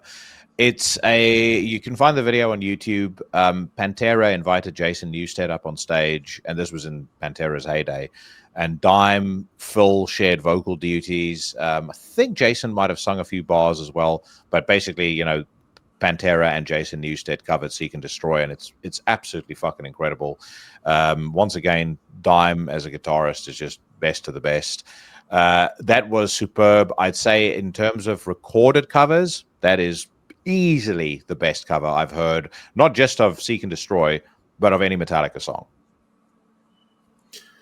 Yeah, no, I thought the cover was really, really good. I might have liked a little bit more of an old school production. It was quite polished and modern. Well, it sounds a lot like the Parabellum, the New Testament album. It sounds like they'd recorded it at the same time. Yeah, and I think, look, again, just the because it is an old song and you kind of know what it sounds like. That was the biggest thing that stuck out is that the production's a bit more polished. But as far as the cover goes, yeah, it was pretty flawless and what you'd expect from a band like Testament. I will throw in a little bit of a maybe controversial opinion, but I've always sort of had the view that Testament really should have occupied the Metallica slot, because if it wasn't for some issues with record labels and a few turns of history, ultimately their back catalogue is far better, and they're still making good records today. So they're mining a similar sort of vein as early Metallica, but they just haven't. Their career's gone in, I think, a much better direction than Metallica's has, but they never really got the rub. Wrong place, wrong time. But yeah, I think if history had been a bit different, I could easily see Testament being the Metallica of occupying that same position. Yeah, I don't know if I'd say Metallica, but I would say definitely Megadeth or Anthrax. To me, the big four with a slightly different, as you say, a few slightly different events occurring, fortune potentially favoring somebody else, and actually maybe let's say in the case of one band that I'll mention, a raging drug addiction, not scuppering the band's progress. I would say the big four could quite easily have been Metallica, Slayer, Testament, and Exodus. Because Megadeth and Anthrax, I'd say Anthrax, earlier stuff, good. I like the John Bush era, but I like it for nostalgic reasons. I don't necessarily think it's particularly influential. Like it's not got the influence of a Kill 'Em All or a Rain in Blood or something like that. Slayer to me is unequivocal. They have to be in the big four conversation. Metallica, just by virtue of the sheer force that they became globally. But like to me, again, as you say, if a slightly different twist of fate here and there, and there could be different conversations around Megadeth and Anthrax, without a doubt. Yeah, I just think even vocally, if you wanted to swap out James Hetfield, Chuck Billy sits in a similar sort of pocket. Obviously, there's a few more things he can do, and just even musically, they kind of had a similar. Occupied a similar pocket. But if I look at the back catalogue, obviously depending on your view, but sort of let's just say at least post Black Album, the Metallica material's been a bit hit and miss, and probably in later years more miss than hit. But if I look at Testament, they've been pretty consistent across their whole career. So I would say arguably, if we go distance over time, they probably have the better back catalogue. Maybe less. Yeah, I agree. Well, what's in it, but overall, Testament, you could make the argument that even the albums that people regard as being, the dud records, Demonic, being the first that comes to mind. I think Demonic is fucking excellent. Yeah, I love it. I don't know why people hate on it. I don't really think they've got a bad record. The new album is excellent. I think in terms of modern day, like modern metal, I would make an argument that the song Dark Roots of the Earth is the best modern metal song released post post 2000. Like I don't even think there's anything that comes close, and certainly not by any of the big four. So they're a band that occupy a extremely prominent place in my list of favorite all-time all-genre bands. And I do tend to remember when I was running a record store, people used to come in and there was always two people they'd mistake for Metallica. They go, I've heard this Metallica song, but I don't know what it is. It was usually either Testament, so Chuck Billy, or Paradise Lost. They were always confused Nick Holmes for James Hetfield. Yeah, it's happened a handful of times, and it was always those two bands. Oh, that's very interesting. I mentioned Dimebag, by the way, and as we wrap up, I just want to say rest in peace, Ace Frehley. I know Kiss is not everybody's cup of tea, but they definitely are mine. You can't go back and listen to a live and not go, this band at their peak were fucking fantastic, and I completely understand why they were so influential. I would go as far as to say the only negative about being in Asheville is that no matter how many times I requested it from the various house bands, no one seemed to be able to know how to play Cold Gin. They did play Detroit Rock City, and there was one band that played Strutter as well.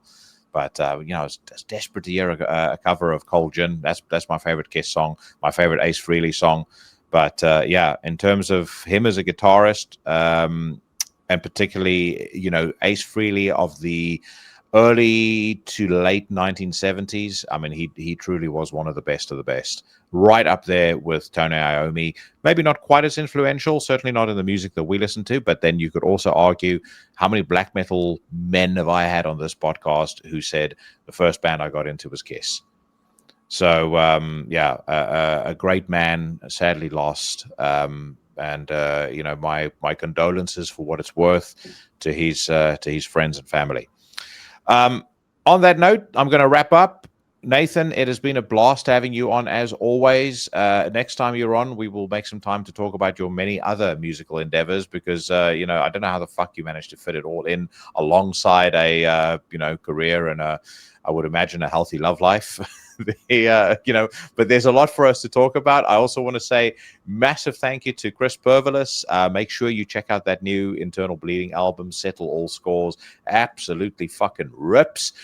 We are going to finish off on an old school classic. But before I announce what that is, any final words from you, Nathan?